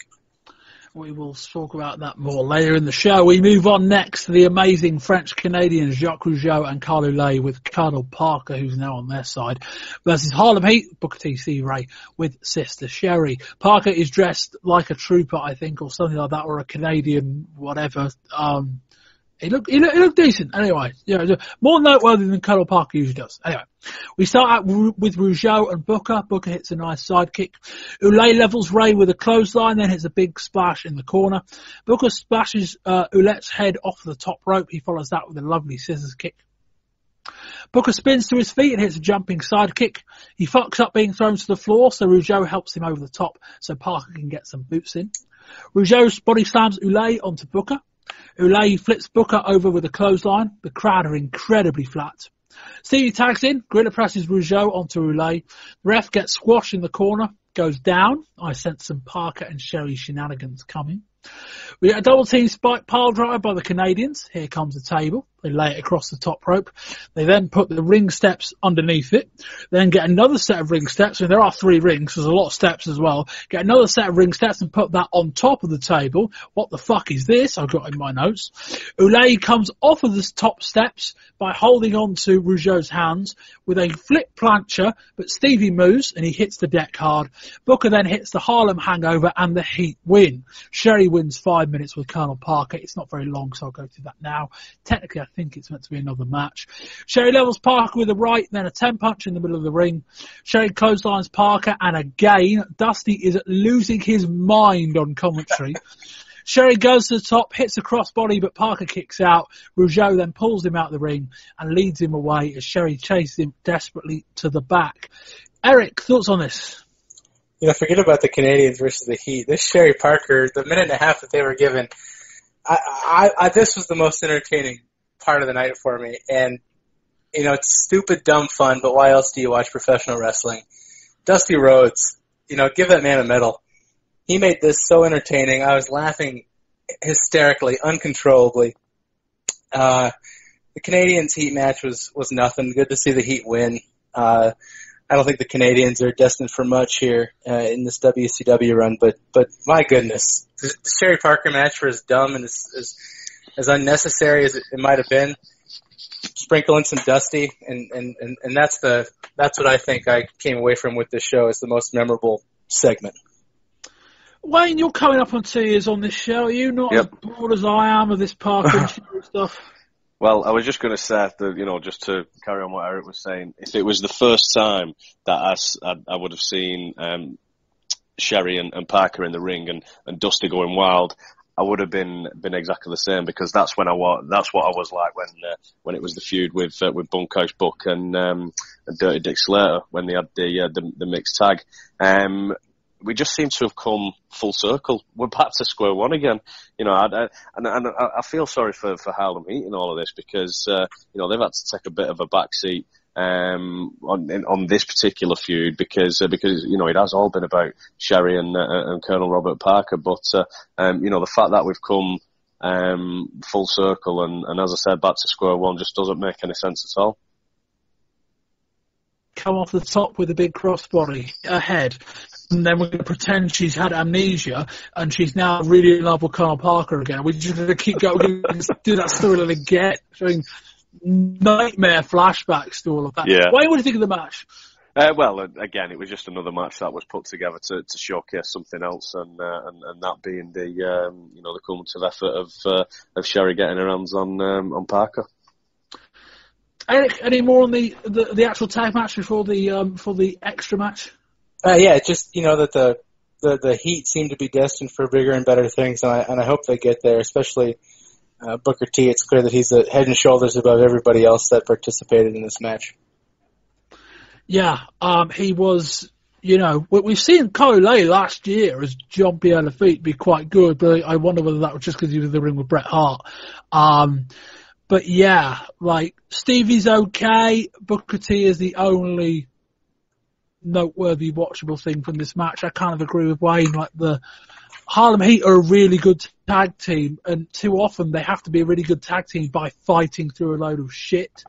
And it's starting to wear a little thin. I'd just rather the Harlem Heat go their own way. I think they're both competent on the mic, and they're only going to get better if you give them a chance to talk. And there's enough going on in this tag team. There's enough teams, we're going to cover that match in a bit, where they've got enough to work with, where I don't think they need anything else. Just be two ass-kicking guys from Harlem. That's all you got to be. The gimmick doesn't need to be any more complicated than that. They don't need Parker and Sherry. What do they need Parker and Sherry for? They've been around 2 years. They can handle themselves, surely. Anyway, this was well, no, it wasn't, but it was the first low point on the show. We'll leave it at that. Lex Luger cuts an incredibly inane promo. He seems almost bored that his best friend has seemingly undergone a complete character transformation and handed him a baseball bat, and he's talking like he's filling out his tax return. Move on next to Psychosis versus Dean Malenko for the WCW Cruiserweight title. Malenko starts with an STF. He drives his head into Psychosis' back, then rolls it over into an unusual pin attempt. The crowd, for what it's worth, are dead silent. This match in the ECW arena would have got a standing ovation already. Instead, the double kip up got crickets. Fans get distracted by something going on elsewhere in the crowd, but I don't think it's anything storyline related. Psychosis throws Malenko to the outside, then comes off the top and crashes hard into the guardrail. Malenko locks in ahead, still silence. Malenko locks in a pretty grim-looking wall-legged off. Malenko hits a double underhook powerbomb, then goes for a cloverleaf, but Psychosis quickly grabs the ropes. Malenko works the leg. He hooks Psychosis over the top, misses a baseball slide, and then Psychosis hits a backbreaker. Psychosis comes off the top with a corkscrew moonsault. Finally, a bit of noise from the crowd. Psychosis hits a Frankensteiner for a 2. He sets for a brainbuster, but Malenko counters it for a small package for a 2. Malenko sets for a tombstone. It's reversed. Then it's reversed again, and Malenko hits a tombstone flapjack for a 2. Malenko rolls up Psychosis using his legs, bridges the pin on his head, and wins the match. Wayne? This is the problem that you've got when you've got matches like this happening on Nitro. When people are paying good money to see these kind of matches on a pay-per-view. Like I said, when you can watch it on free TV, but I think that's just a WCW problem in general. Again, the crowd being dead for the match, probably paid into the match itself.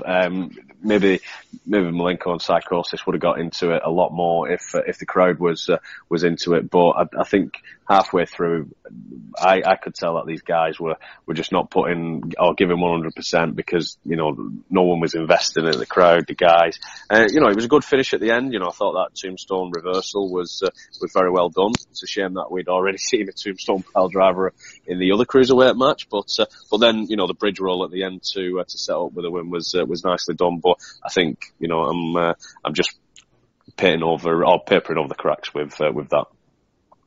Eric, this match was so boring. I understand that a lot of folks like the technical style, Dean Malenko's mat-based style. I understand that. I think this match would have been, like you said, Bob, better received in the ECW arena than it was here. Or it might have been received at all. Received at all, exactly. But, I hate feeling like I'm being so negative, because I do like to see the positives in wrestling as entertainment. But this was not entertaining. The match never got out of second gear. And so there's just, I didn't really take any notes for this match because there was nothing memorable. Oh, this was awful. Maybe we're just forgetting what it used to be like. Maybe we're understating what this, what WCW used to be in terms of pay-per-view cards that had genuinely dreadful matches. I don't think it might only be 18 months. That Slamboree match, the Legends match that was abysmal, abhorrently bad. But, you can only go so far in calling Dean Malenko a great wrestler. When you watch this kind of match and you go, why didn't you change it up? What the first 3 minutes of the match didn't tell you that the crowd just weren't going to be invested in the style of match you had built out. And there seemingly was no attempt to change it up. You've got Psychosis. Yeah, the clue's in the name. You've got Psychosis, a guy who'll do some crazy shit if you give him the call to. 3 minutes into the match, just say, right, roll to the outside and do a plancha to me and I'll catch you. We'll get the crowd in like that. Turn it into a bit more of a brawl. Do anything. Like, my anger with this match isn't that it was that bad. It's just that it shouldn't have been anywhere near as bad as it was. Yeah, this is a rare occasion where both guys, the blame's on them, I think. Dave Meltzer said some stuff about, Malenko either needs to tell the announcers to get over what he's doing. Mike Tenay was out there tonight. Tell the announcers to get over what he's doing. I think he was on this match, admittedly. Or do something different. It's like, yes, do something different. Wrestling can be anything. Dean Malenko could be so many different things. I don't know whether maybe he just thought that, we're in the middle of the car, we might need to calm them down. But it's like, look at what's going on around you. we had a quite good, a slightly weird opening match. And then since then we had a comedy match, a nothing match, a massively long segment involving Roddy Piper, and then a really bad match involving Harlem Heat and the Amazing French Canadians. The crowd are already pretty calm. Lift them up. Yeah, I mean, Wayne, maybe I'm being too harsh, but this is one of the worst matches I've seen in WCW all year. Yeah, I mean, you've probably come across from the shows that I've done before, but I am, a massive Malenko fan, and like you said, the fact that he's not even changed the match up is a bit disappointing. A couple of minutes in, the crowd's not going to be invested. Then try something else. And the fact that they've not done, again, with the match itself is, I can't disagree and say it is probably one of the worst matches that I have seen. Yeah, more anger, just genuine frustration. It's like, you could be so much better than this. But yeah, great wrestlers listen to crowds. Like, Malenko didn't listen here. And so it goes into a point as well, but I suspect Malenko was probably in charge of the match, certainly given the way the match played out. Change it up. That would have been my advice. Anyway, we move on. It's the Outsiders, The Outsiders, Kevin Nash and Scott Hall versus the Nasty Boys, Brian Knobbs and Jerry Sags, versus the Faces of Fear, Meng and the Barbarian with Jimmy Hart for the WCW World Tag Team titles in a triangle tag match. Usual WCW triangle tag match rules apply. There are two men in the ring and everyone else stands on the outside, and as this will become quite important, yes, you can apparently tag in both members of the same team. The fight starts with the Nasties going after the Outsiders and clearing the ring before the Faces of Fear have even come out. The Faces go after Hall, the Nasties after Nash. I like that. The Outsiders retreat on the outside. There we go. We restore some order with Knobbs levelling Barbarian with a clothesline and the Nasties hitting a double clothesline. The Nasties and Faces of Fear go into it in the corner. Nash and Hall look pretty smug as their opponents beat each other up. Nash and Hall both get in the match briefly, but Nash runs into Knobbs' big boot and tags himself out as he staggers backwards. This is a wild match. Sags ends up laying over the turnbuckle in the corner of the Outsiders as the match breaks down. Nash gets in the match and levels Barb with a clothesline and a side slam. Meng hits a belly to back on Hall for a near fall. We break down again with the Outsiders and the Faces. Eventually it gets into Nash and Meng, who hits a great running clothesline into a corner right next to the camera. Meng hits a pile driver onto Knobbs. Sags hits an atomic drop onto Hall, followed by a good old-fashioned low blow. Hall, as he collapses, has the sense to tag himself out. Meng tags in Hall, Knobbs tags in Nash, and everyone gets ballistically excited, despite the fact this makes no sense. I'm talking about the crowd, I'm talking about announcers, everyone's really happy. As Schiavone says, if they pin each other, the match ends, right? Nash and Hall face off as everyone else stands on the outside. Diesel, God, yeah, it still creases to my notes. Nash lays down for Hall, 1, 2, and the Nasties have to jump in the ring to break up the pin. Knobbs headsbutt Nash in the nuts. Knobbs levels Hart, who's on the apron. In the melee, Hall hits Knobbs with Hart's megaphone. Nash then hits a quite impressive jackknife onto Knobbs, and the Outsiders retain. Eric? Let's not be ashamed to call this not a very good match, but because it wasn't. But after what we're just coming off with Malenko and Psychosis, with the problems with this whole show so far, it was quite refreshing to watch 6 guys, most of whom are pretty stiff notoriously, just beat the hell out of each other for a solid 15 or 20 minutes. It was a nice change of pace. And I'm a big Faces of Fear fan, so getting them on the pay-per-view card, as limited as they might be in ring, they bring an air of believability to any match they're in. It was just a nice change of pace. Not a great match, but nice to see 6 big guys beat the hell out of each other for a period of time. Wayne? Yeah, can't disagree with Eric. It's it's just a change of pace from the last match. I'm a big fan of guys beating the crap out of each other. So matches like that I'm all for. I'm glad that they did the pin spot with all the talk and the fact that they tagged them in. I was very happy to see it. But to play devil's advocate, if they was going to do something, then maybe they should have done a quick submission and have Hall tap out quickly. Sorry, not Hall, Nash tap out quickly. But yeah, it was just another match, just thrown together, plodding its way through, just getting ready for what was obviously coming next, I suppose. I'm not even sure Kevin Nash, even in a situation like this, would sign off on a booking decision that would see him tapping out in the middle of the ring.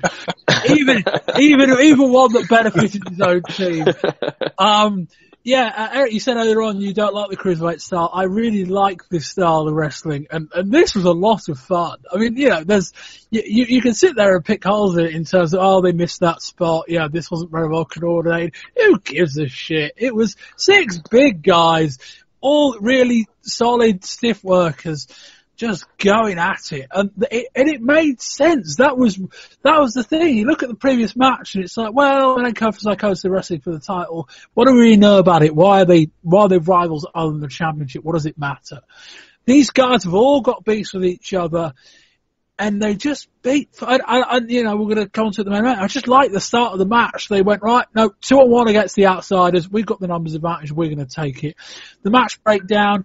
I thought we got close to the whole, I've got enough problems with the NWO trying to be, too, I wouldn't say smarky is really the word, too clever for their own good and too kind of popular in terms of, they looked really cool, stood in the corner while the other two teams beat hell out of each other. But it just worked. It was really uncoordinated. There's enough stupidity around the whole thing that 2 members of the team can get tagged in. But I like what they did there. They kind of made a joke out of their own rule in the Nash and Hall. And again, this is where we creep into cool babyface act in that those guys are, it's not a dastardly heel thing to do to try and loop the rules in this way. If they'd have pulled this off, they'd have looked like heroes for just beating the system. But the match was really stiff. It's a bit of a shame that Meng and Barbarian have been around for, on this, in this roster as a tag team for 18 months. And they finally worked out, actually, these guys could be quite good. And it's like, well, you'd have said that, 8 to 10 months ago when WCW had a really deep tag team roster when Scott Steiner wasn't injured and when you had like the Road Warriors knocking around and Public Enemy before Johnny Grunge and Rocco Rock, I think both had to have surgery and all that kind of thing. It's a shame they weren't pushing them as part of that group, but I'm happy we're here now because they're a really strong team. I like the Nasty Boys, and you know what you're getting with the Nasty Boys. And I kind of like the outsiders in this role. I mean, it's, it does feel like we're going to get six months, maybe longer, of what method of different ways can we find to have the outsiders retain without winning the match. With that in mind, I would almost might have just had them win the match with Hall pinning Nash. I mean, yes, we are into dub babyface mode, so I don't really want to get there.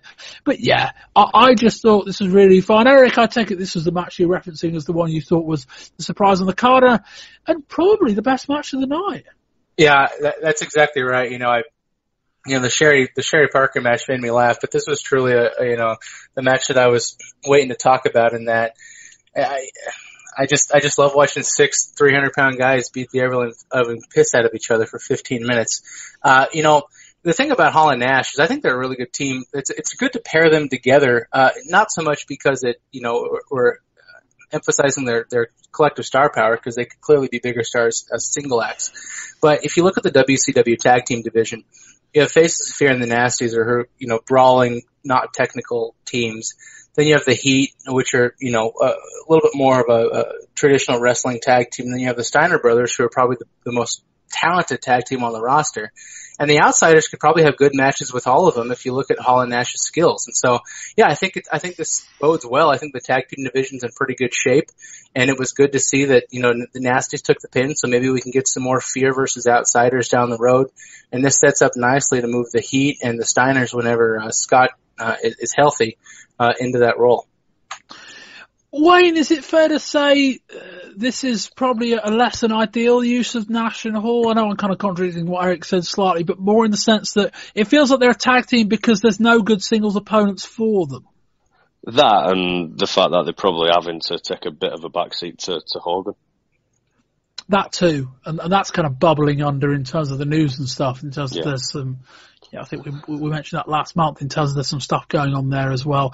But yeah, there's WCW's tag team division once everyone's back and fit is pretty strong. But yeah, I think it says a lot that we're not kind of pointing out the issues of tying up two of their biggest acts in the tag team division, because as good as they would be as singles acts, they've kind of got nobody to face, which is a bit of a problem, but that's just something different. Anyway, here we go. We're set for the main event. 3 rings, 3 different commentary pairings. Lee Marshall and Yrs Ago in ring 3, Dusty and Mike Tenay in ring 1, and Schiavone and Heenan on number 2. Here we go. It's Anderson, Marcus Bagwell, The Barbarian, Chris Benoit, Big Brother Rogers, Jack Boot, Bunkhouse Buck, Steve Clope, Disco Inferno, Jim Duggan, Bobby Eaton, Mike Enos, Galaxy, Joe Gomez, Jimmy Del Rey as Jimmy Graffiti, The Giant, Johnny Grunge, Juventud Guerrero, Eddie Guerrero, Scott Hall, Prince Iukea, Ice Train, Mr. JL, Jeff Jarrett, Chris Jericho, Kenny Chaos, Conan, Lex Luger, Dean Malenko, Steve McMichael, Meng, Rey Mysterio Jr., Hugh Morris, Kevin Nash, Scott Norton, Carl Ulay, Diamond Dallas Page, La Parker, Sergeant Craig Pittman, Jim Powers, Robbie Ray, Stevie Ray, Lord Steven Regal, The Renegade, Scotty Riggs, Roebuck, Jacques Rougeau, Tony Rumble, Mark Starr, Rick Steiner, Ron Studd, The Taskmaster, 6, Booker T, Squire Dave Taylor, Ultimo Dragon, Villano 4, Mike Wall Street, Pez Watley, Alex Wright in a 3-ring, 60-man over-the-top battle royal, with the winner getting a shot at the WCW World title. Now, they were going to have Sting in this match, and they decided against it. And apparently the other thing they changed was they weren't going to have the NWO members in the match, and then they decided against that as well. They put them in. More on that at the end. Now, this was about a 28. So, Eric, do you remember how long the match was? Did you have that down? Have you got that with you? Yeah, I got it at 28-21. Okay, 28 minutes long, and about 90 seconds into the match, they went to that fucking split screen. And so, I mean, even if it was one screen, you wouldn't be able to see anything anyways. It's a battle royal. But they go to split screen and like, well, I can't see anything on screen number 1. And I can't see anything on screen number 2. Oh yeah, and I can't see anything on screen number 3 either. So you have to accept my apologies for these notes. They are a bit bits and pieces. I'm picking up what I can. Anyway, before the thing even starts, we get a brawl between Benoit and Sullivan. That quickly breaks down to a brawl between the Dungeon of Doom and the Horsemen that are there on the floor. Bubba and Benoit are brawling in the crowd. A Taskmaster throws him down the stairs. The NWO, all 4 of them, seem to be camped out in the middle ring, minding their own business. You'd think that 6 months of them terrorising the roster people might make them a target. Alas not. Lee Marshall apparently took a bump in the melee between the Dungeon of Doom and the Horsemen brawl. Things are happening, but it's impossible to tell what. Mike Tenay chimes up to tell us Pez Watley has just been eliminated. Thanks, Mike. The NWO are still walking around untouched. Big Ron Studd is being ganged up upon. Nash, Jack Nice, Disco Inferno. Ultimate Dragon does a handstand on the top turnbuckle. Don't really know why. Ron Studd is buried under a pile of bodies. Eddie Guerrero eliminates himself, going for a slingshot crossbody over the top onto Regal. Bagwell and Riggs are having a pushing contest on the outside. We consolidate 3 rings into 1 ring, I think. Might be 3 into 2, difficult to tell. Despite everyone involved, the NWO still are at a disadvantage. Despite everyone in 1 ring, we've still got a 3-way split screen.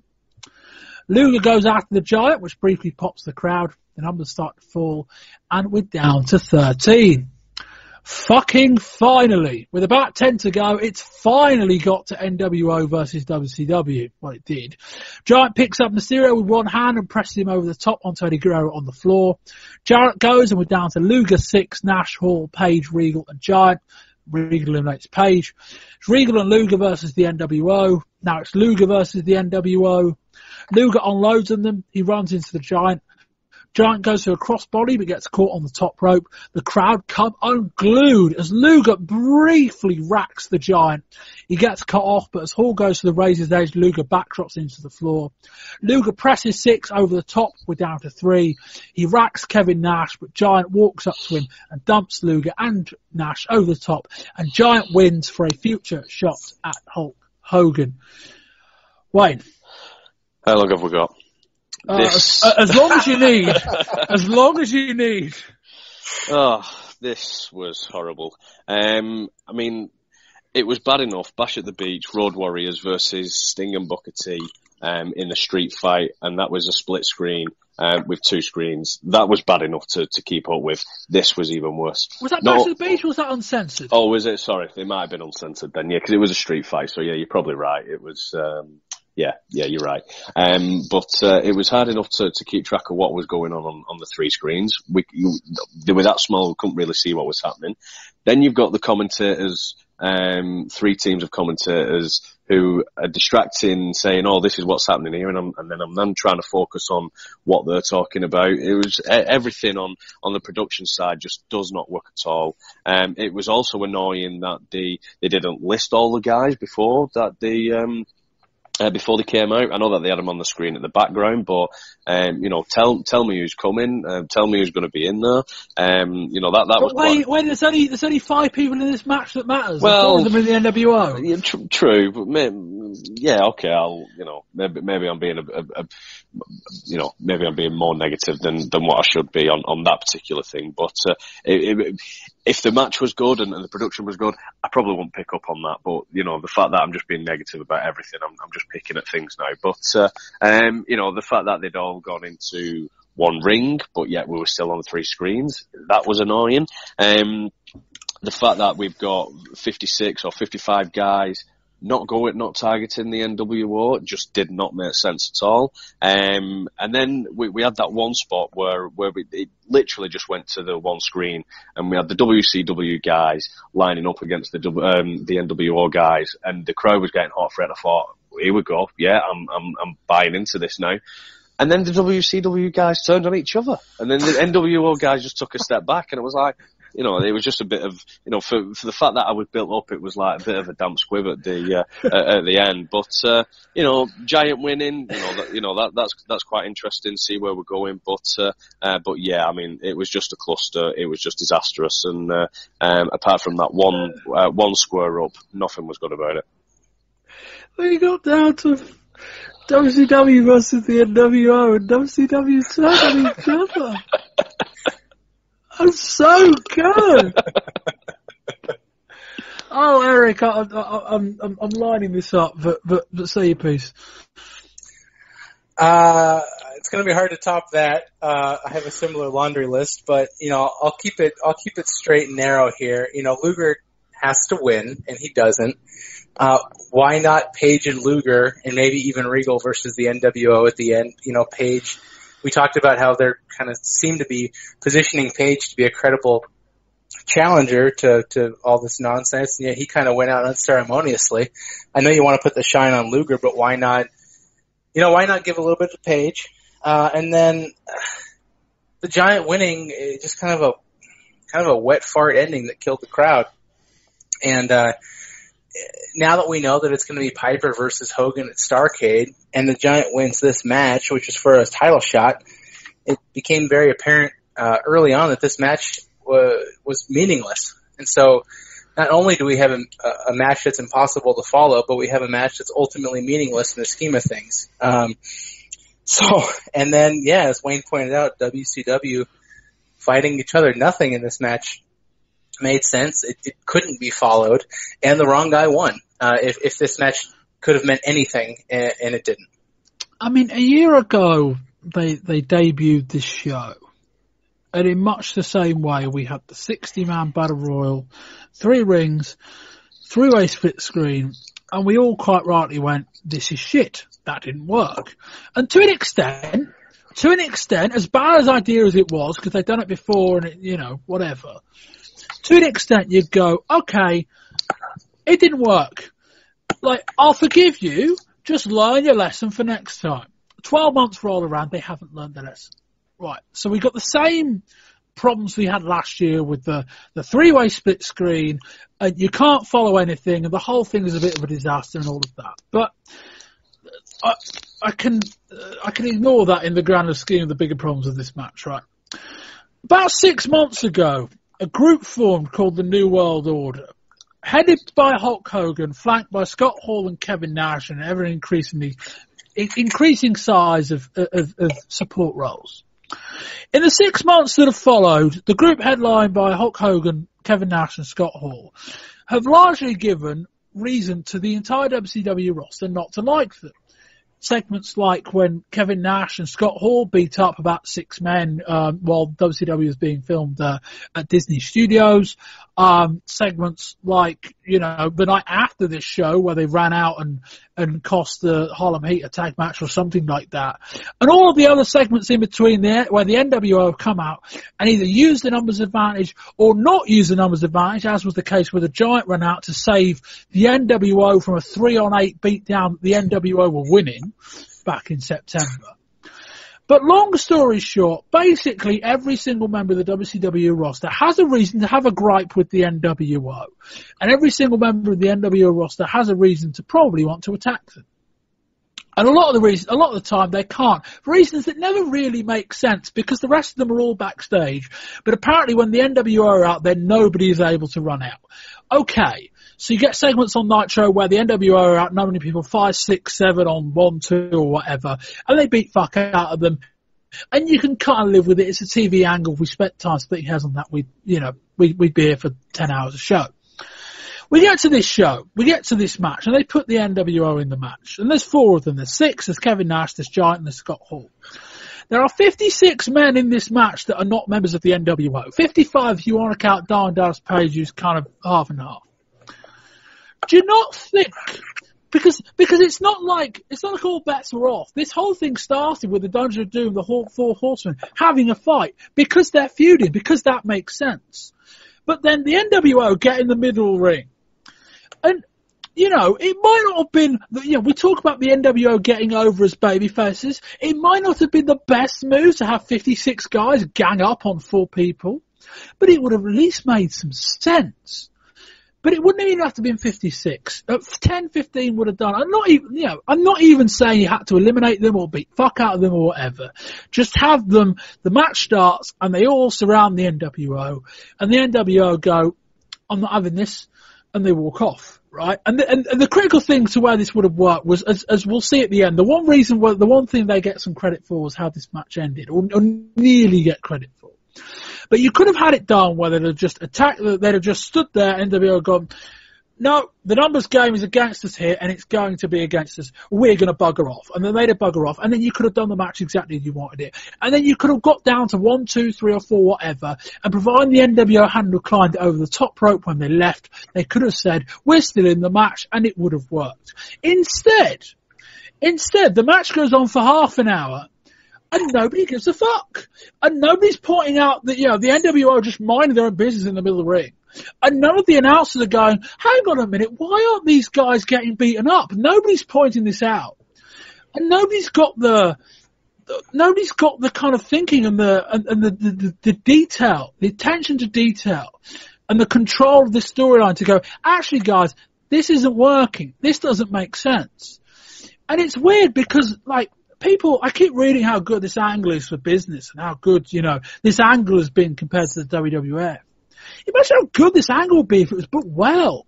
Imagine how good it'd be if it was actually booked with an attention to detail that it probably deserved given the magnitude of what's going on. And instead we just get this baffling match where 55 guys beat fuck out of each other, but not out of the 4 guys that it would actually make sense for at least some of them to gang up on. At least 15 of them, right? So we get this match, and we get down to 5-on-5, or close enough, 4-on-4, something like that. It might be 4. I think we got down to 10, and it was like, well, Page is in there, and he's being courted by them, and it kind of makes sense. And I'm like, okay, all right, I'll forgive it, right? It didn't really make sense, but we're now down to an even numbers game. We don't want to do 55-on-4 because the NWO might end up as babyfaces. Not that they're doing a particularly good job elsewhere controlling that, but that would have made sense. So we get down to 5-on-5 or whatever, even numbers game. And WCW start beating each other up. You're like, what the fuck is going on? NWO just stood there. And it's like the coolest guys in the room just stand there and let everyone beat shit out of each other. And then we get down to Luger onto the NWO, and you're like, bloody hell, we had 60 men in this match. 55 of them all had a reason to hate the NWO, but shock horror, the 4 NWO guys are still in the match. But I'm like, okay. Because it's like, there's one saving grace in this match, or there would have been. And the one saving grace would have been, fuck all the logic, at least if we'd have got Lex Luger over, it would have been worth it. So we get down to 1-on-4. And Luger rallies, and the crowd go with him, because they sat through 30 minutes of nothing, and in some ways they sat through 2 hours, 40 minutes of nothing, if you want to count this show. And they're like, there's a star here. And you're like, shit, Lex Luger's been wrestling for 10 years for this moment. And it's like, okay, pull the trigger. And Lex Luger racks the giant, and the place explodes. And you're like, go on, Lex. I'm rooting for Lex Luger. I never thought I'd do that. You're like, this makes no sense. But if Lex Luger wins this match, the whole thing is a write-off. The whole thing works. And then Lex Luger gets down to, he eliminates 6, he eliminates Hall, and you're like, go on, Lex, finish the job off. And then Giant eliminates him out. And you're just like, what the fuck's the point? Like, it just, Eric, help me out.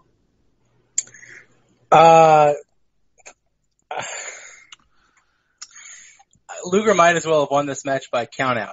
You know, that's a little bit of a throwback to 93 SummerSlam, but I don't know what this guy did to piss off the booking committees in this various promotions where they just push him and push him and push him, and he gets over, and the fans get behind him for some inexplicable reason.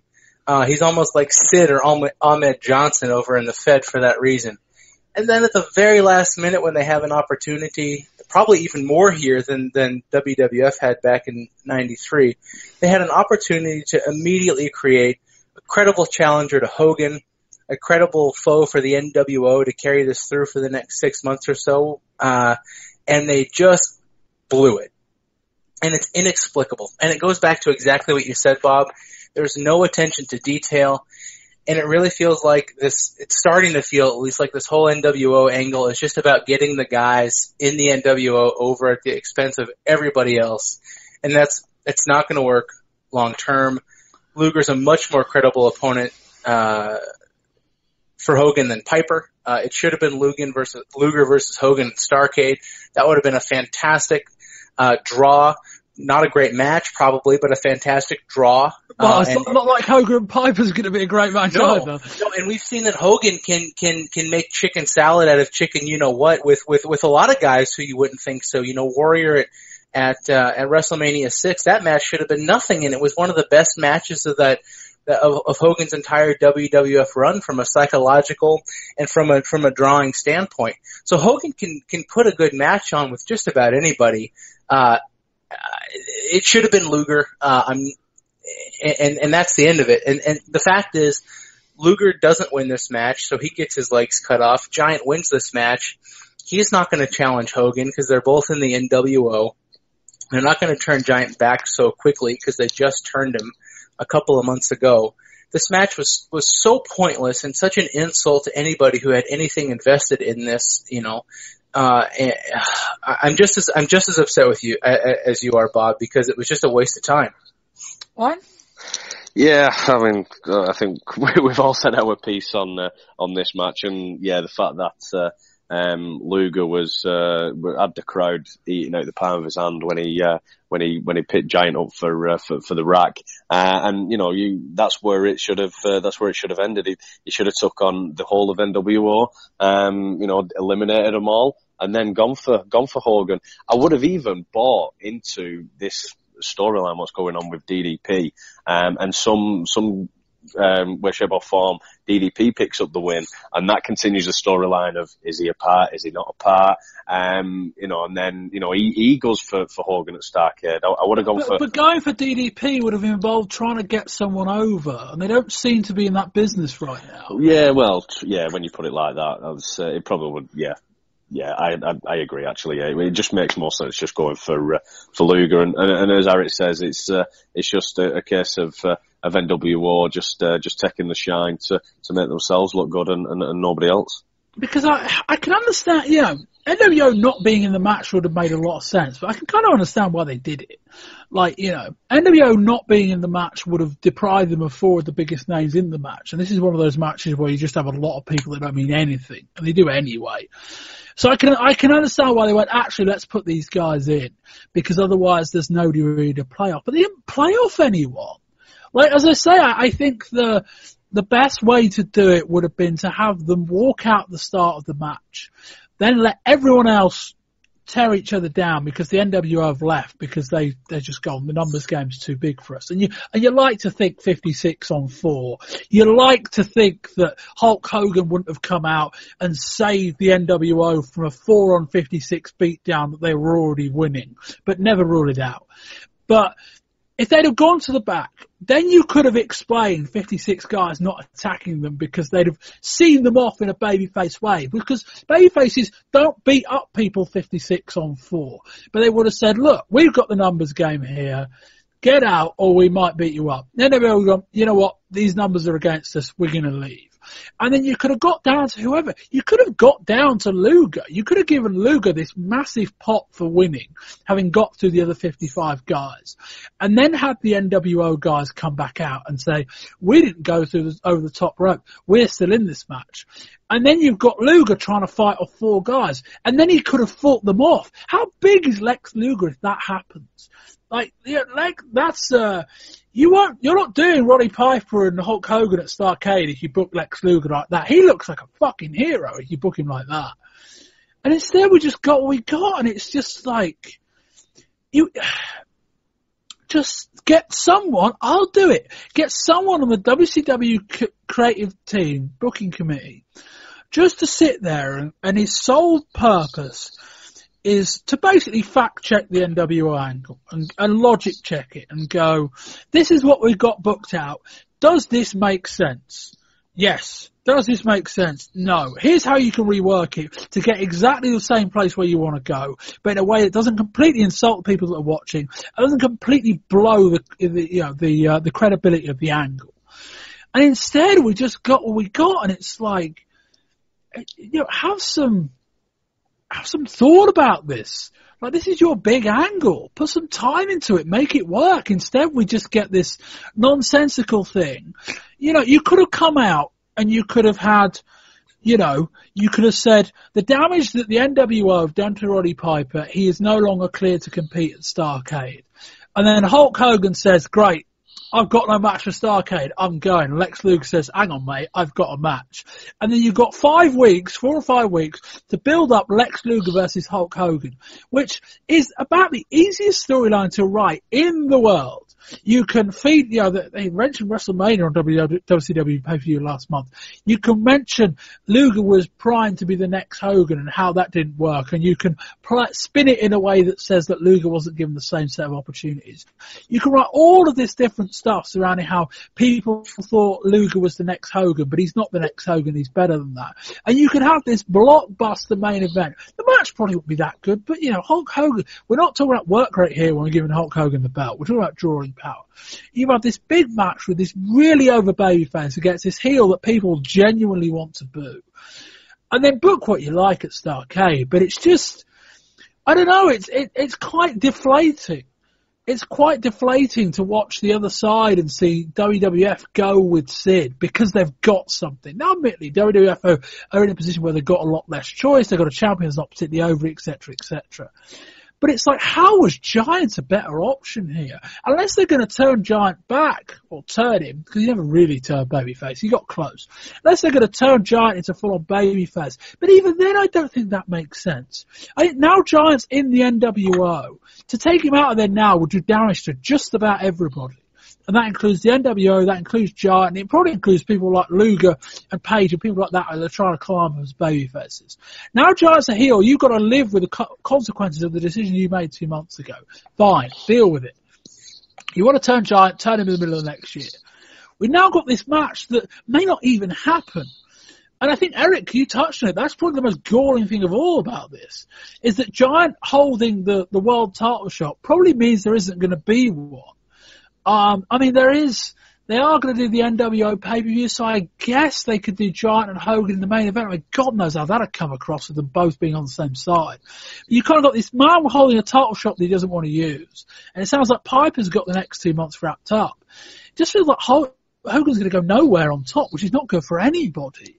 I don't know. I've said my bit. I could go on for longer, but, let's not. Wayne, overall thoughts on this show and a score rating out of 10? Well, it was a solid undercard, weak mid-card and disastrous main event. But, that being said, I'll give it a 4.5. Eric. For me, it was Sherry Parker and the triangle tag, and then a whole bunch of nothing. And those two matches are not enough. 2 out of 10. Just a completely forgettable show. Yeah. 2 years ago, if you'd have put Malenko and Psychosis in the middle of some of those cards, it would have been the best match of the night, and it would have been you might have even said it might have saved the show, but, for one, it's a weird backhanded compliment to say they've raised the bar so high that now just good technical wrestling that has nobody invested is actually a negative on the show. But yeah, there's nothing redeeming on this show, really. I mean, my highlights from this show were the triangle tag match, which worked because it was uncoordinated, not in spite of it, and Nick Patrick. And it's this pay-per-view format doesn't work. Their booking direction right now doesn't work, I don't think. 2.5 for me, I would say. You want to know why the NWO wants Diamond Dallas Page finally in the NWO? It's simple. They're trying to build a dynasty. And what better way to do it than to stick the guy with the B-A-double-D baddest finish on the planet, the Diamond Cutter. Just a second. Settle down here, Paige, because I couldn't get a straight answer from you last night. I want some answers tonight. I want them. These people want them. Number one, is it not a fact that you are a good friend of Scott Hall of the NWO? I think it's pretty obvious. Everybody's seen it. I was the guy who brought him in. I managed him. Yeah, we go back a little bit of time. Is it not a fact that you also have a very close relationship with Kevin Nash of the Outsiders? My ex-tag team, my first tag team partner. But that's not here nor there. I've got another one for you.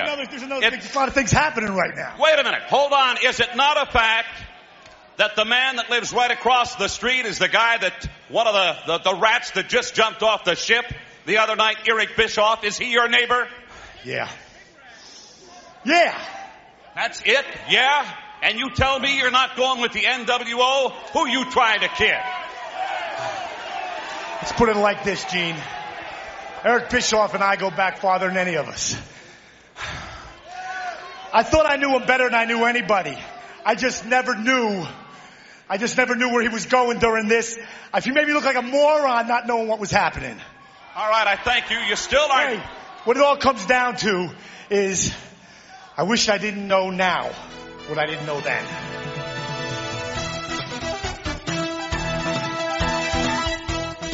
Tony and Larry start us off on November the 25th, confirming the signed contract for Piper versus Hogan, build the showing from Luger last night, and introduce the US title tournament. Arn Anderson's out in another classic Horseman shirt to face Lex Luger, who works a bandaged AA. The bell rings as both are on the outside. The ref then counts and calls for the bell. Again, WCW. Bischoff leads the NWO to the ring and talks about his reasons for joining the army. He says everyone has 30 days to convert their WCW contracts to NWO ones. Mark Bagwell accepts, throwing Scotty Riggs under the bus. Diamond Dallas Page then gets a quick win over Disco Inferno before Mean Gene rehashes Diamond's promo from last week. Steve Regal defends his TV title against Tony Pena before we hear from Rick Steiner, who nails his WCW colours to the mast. We get a new NWO video with Hall and Nash hocking their new Outsider shirt, and Hour 1's main event sees Eddie Guerrero beat Conan with a very messy powerbomb reverse finish. Bischoff is in the NWO, which now means we get 2 hours of Schiavone. Jimmy Hart leads out by Rogers to face Rick Steiner, who questions how trustworthy Sting is on his way to the ring. Midway through, Sting makes his way down from the rafters through the crowd and with a distraction from Hall, nails Rick with this new reverse DDT. Mysterio Jr. and Psychosis get a watered down version of their ECW match with Ray winning. We then get probably Chris Benoit's best ever live promo with him and woman dressed in civvies as they discuss Sullivan. We then get the entire 15-minute Piper Hogan segment from last week's show. Psychosis and Mysterio got 3, who are keeping score. Jarrett gets a very quick win over Alex Wright with a figure 4, given the assist from the bottom rope. He's now basically a heel again. In the main event, the Harlem Heat go up against Megan the Barbarian, but the NWO do a run-in.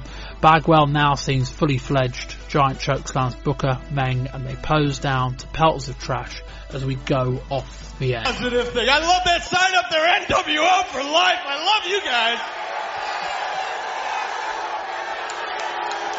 You're it. You know, back in Baltimore in June, I got jackknifed through a stage by one of the most powerful men on the planet.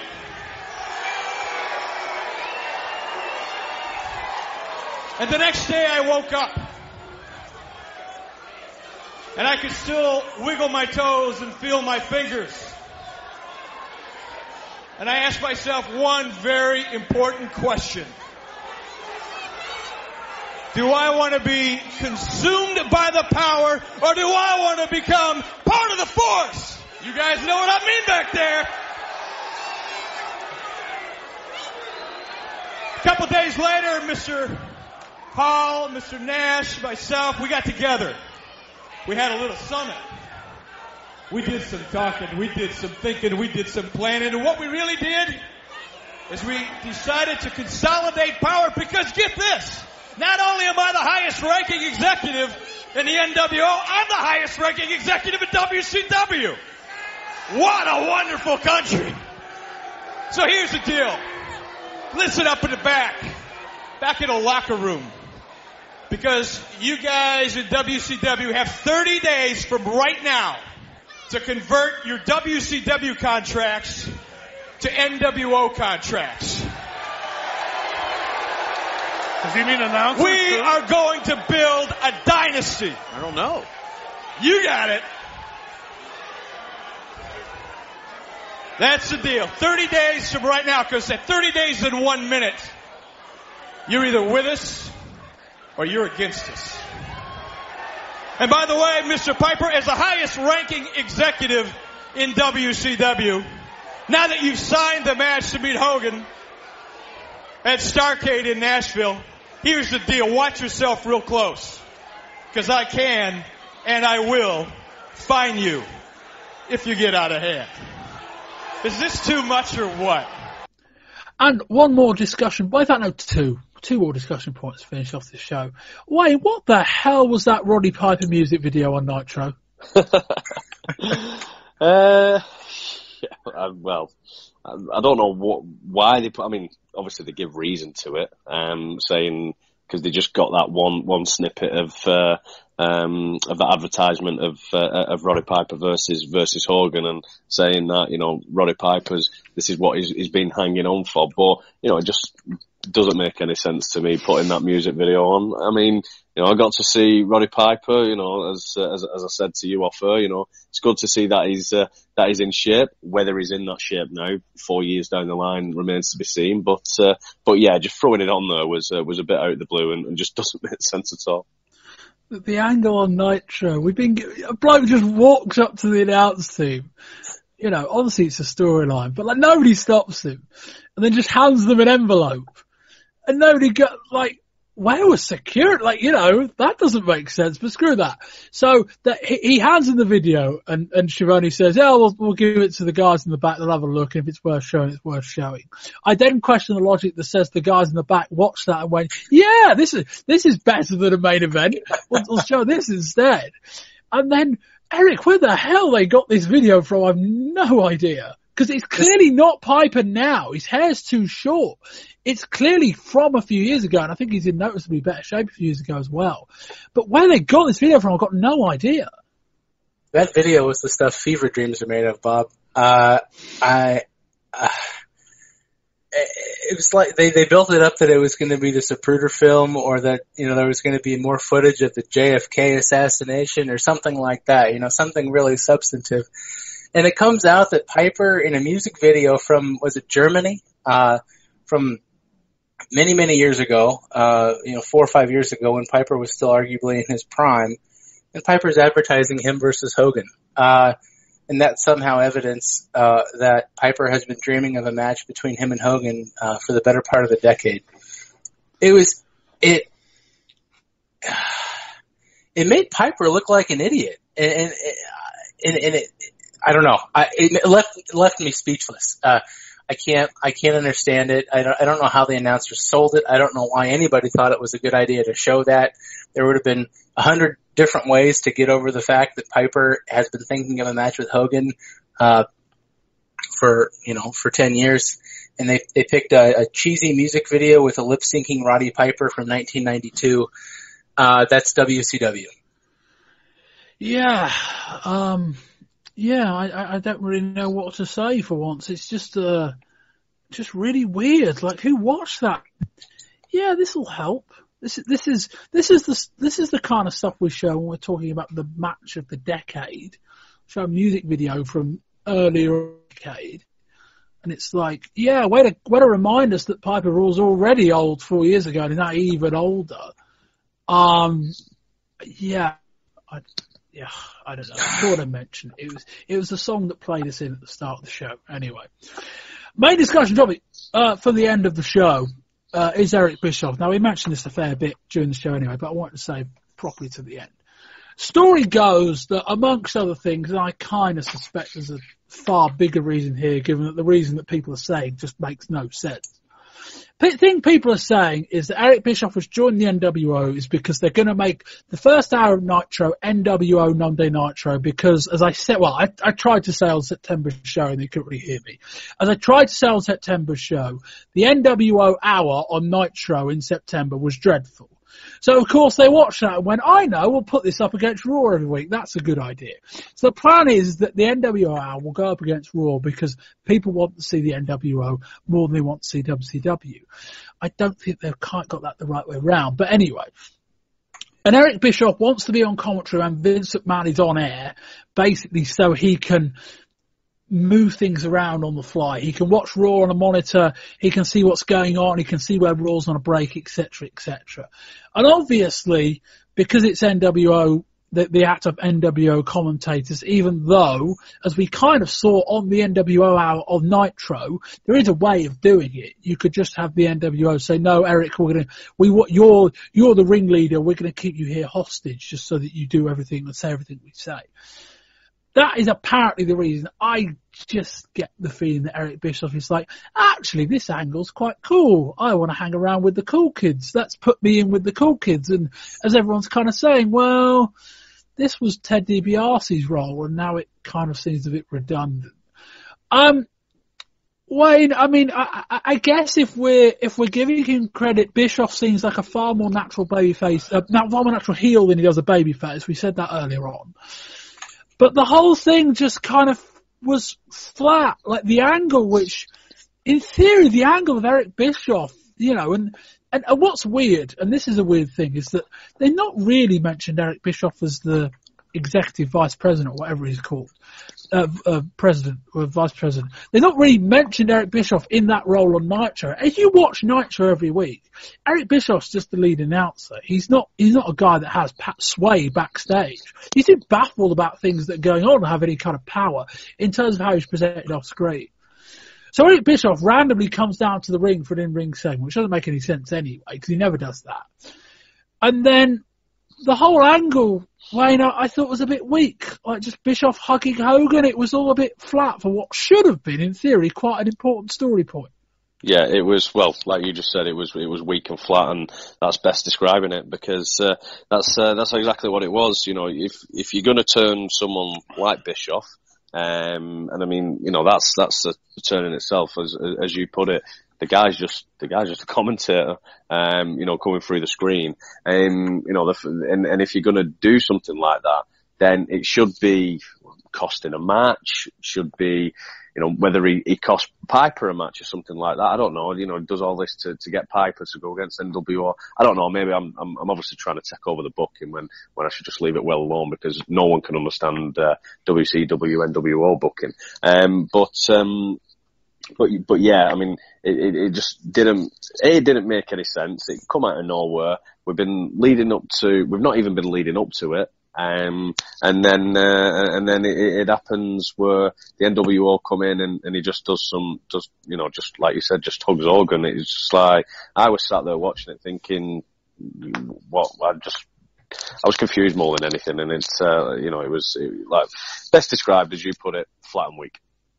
Eric. This should have been a huge angle, and of course it was obvious that WCW put no pre-planning, no foresight into this turn, and in a sense hot-shotted it.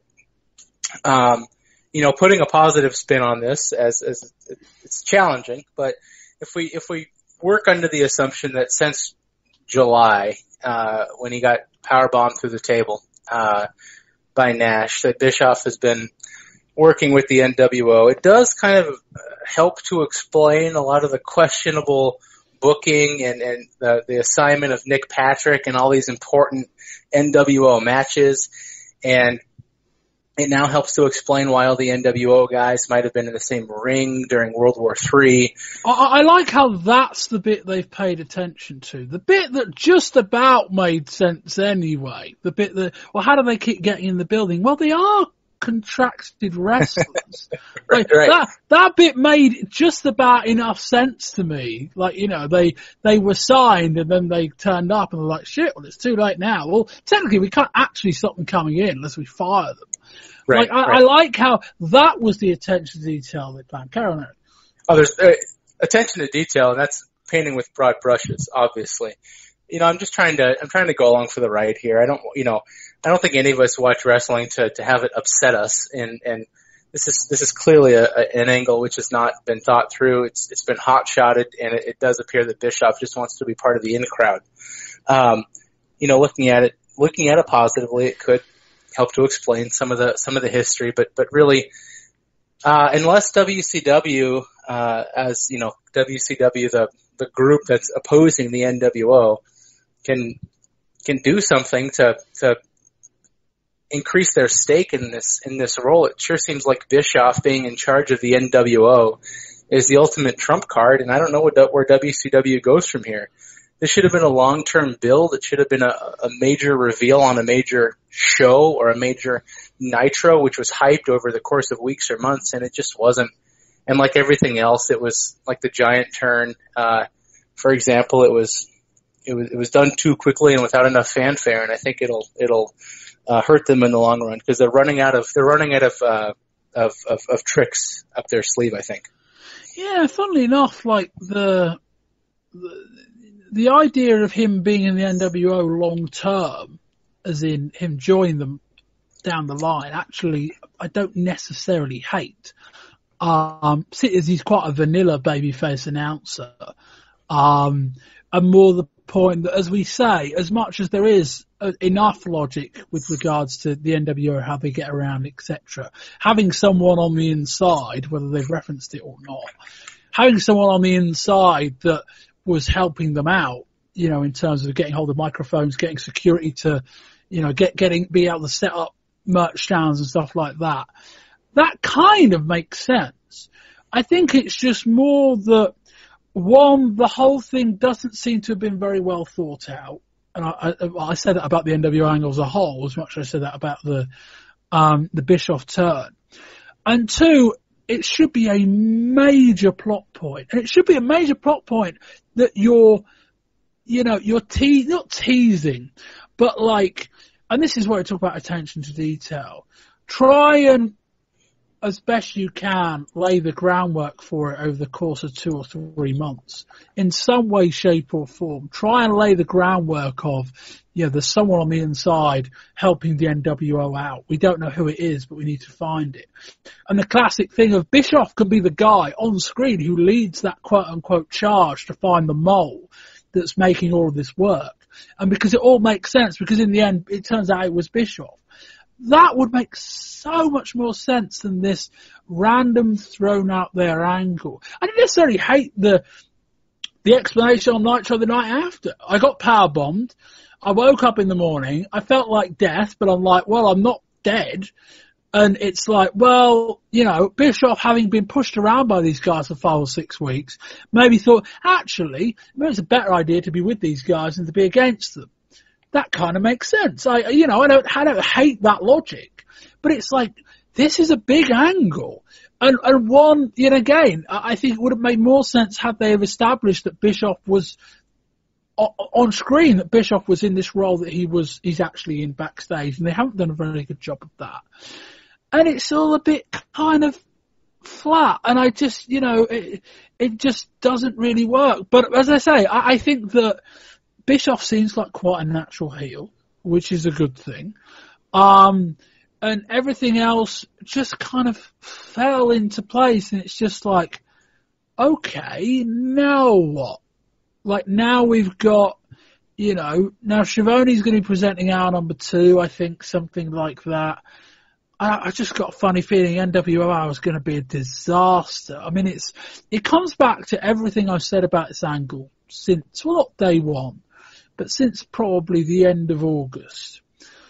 The NWO works best when it's NWO constantly pushing the line of what they can get away with, but constantly being pushed back, because it's the NWO. And it's why the NWO works in a way as a small group. Because in a small group, it made sense that they could be this conniving group of guys. Now, we've got the problem with them as a small group getting over as babyfaces, but guess what? We've got a problem with them as a big group getting over as babyfaces, and that's another problem. But it worked best when it was a group of invading guys trying to see what they can get away with. How does that translate to an hour of NWO Monday Nitro? Because we saw that hour in September, and the match quality was awful.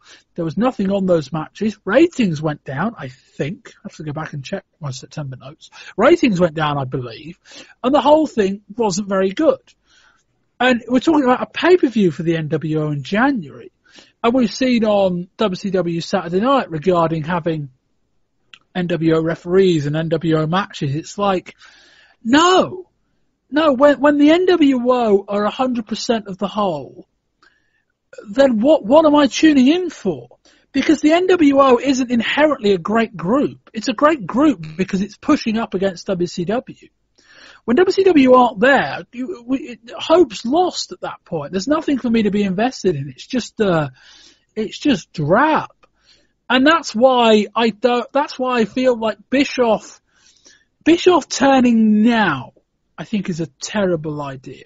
Maybe in 6 months' time, if you've got Lex Luger over as this mega babyface in this parallel universe, and you've got WCW working this angle where they're picking off the NWO and they're outsmarting them, maybe at that point, then Bischoff is this big reveal as the guy that's been helping everyone out, and everyone loses a bit of hope. Because right now they've got no hope to lose. When Bischoff turned, it wasn't, oh my God, another big puzzle piece for the NWO. It was, just Bischoff wants to hang around with his friends and wants to be part of this cool angle. Wayne, any more thoughts or we finish up? No, I think we've said it all on that one. Eric? Oh, Bob, great summary. That'll finish that. Wayne Lythgoe. Wayne, thank you very much for coming. It's been a few months since you've been away.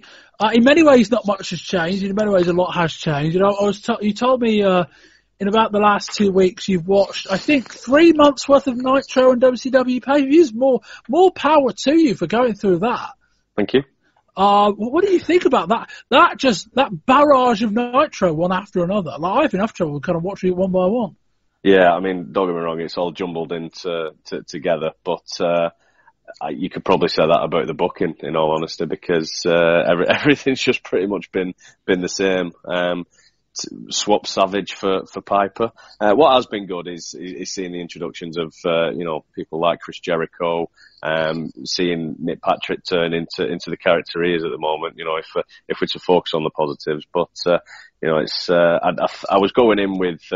So the last show I did was obviously Bash at the Beach, which was the formation of the NWO. But I was going in for the next few months thinking, I'm going to be quite excited to see. And then I saw Virgil make an appearance and join the faction. And I thought, Virgil.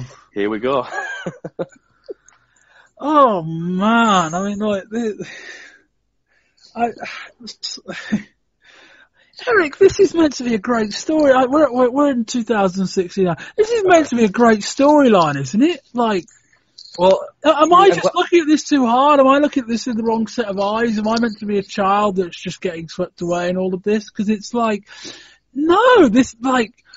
much of this stuff doesn't work. I mean, I know it ends up getting over if it's not already, but it's too much of this doesn't work right now. Well, fortunately, not much has changed, because when I was 8, 9, 10 years old watching this stuff, I thought, oh, this doesn't make sense. Why is this person doing that? And now, near 30-year-old me has the same feeling. So nothing much has changed. You guys know the story about why they brought in Virgil, right? I know. Just to call him Vincent. I was going to say, was that it? Well, what I've heard was that it was supposed to be Charles Wright, so Papa Shango come in to be the big heavy for the NWO.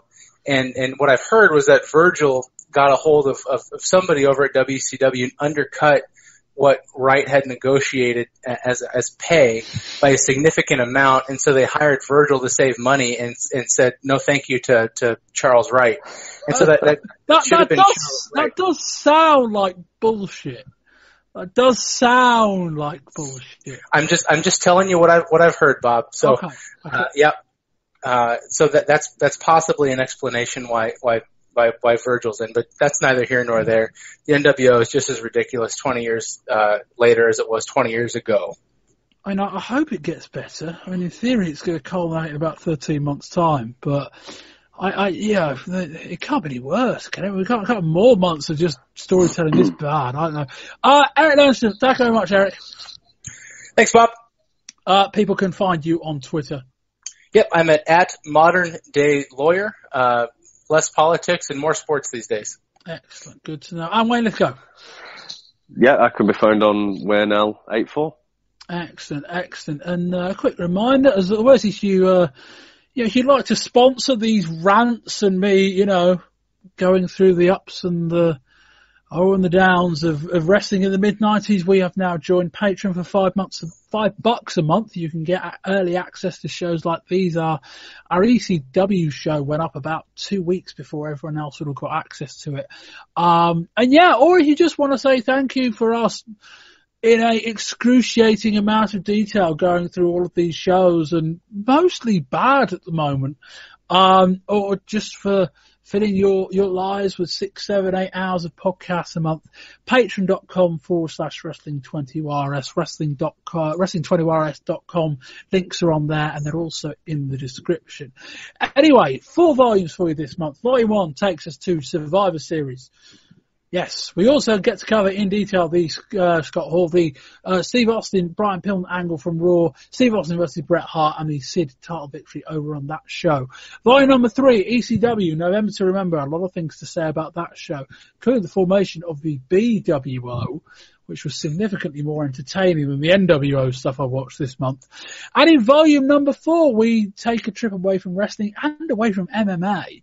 As I pretend to know what I'm on about when we're talking boxing, as November 1996 was the first Mike Tyson Evander Holyfield fight. I watched that earlier today, actually. Quite good. I went in kind of having read enough about it, or having read bits to think it wasn't a very good fight. But on the contrary, we'll discuss that in volume number 4. So if you'd like to hear us talk about boxing, and please do feedback on that kind of show. If it gets enough feedback, we might do some more. We're certainly lining up Tyson Holyfield too, anyway.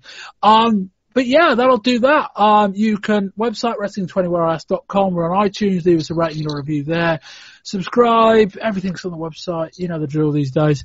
And yeah, I've been Bob Bamber. This has been Volume 2, the November 1996 edition of the Wrestling 20 Years Ago podcast. And until next time, goodbye.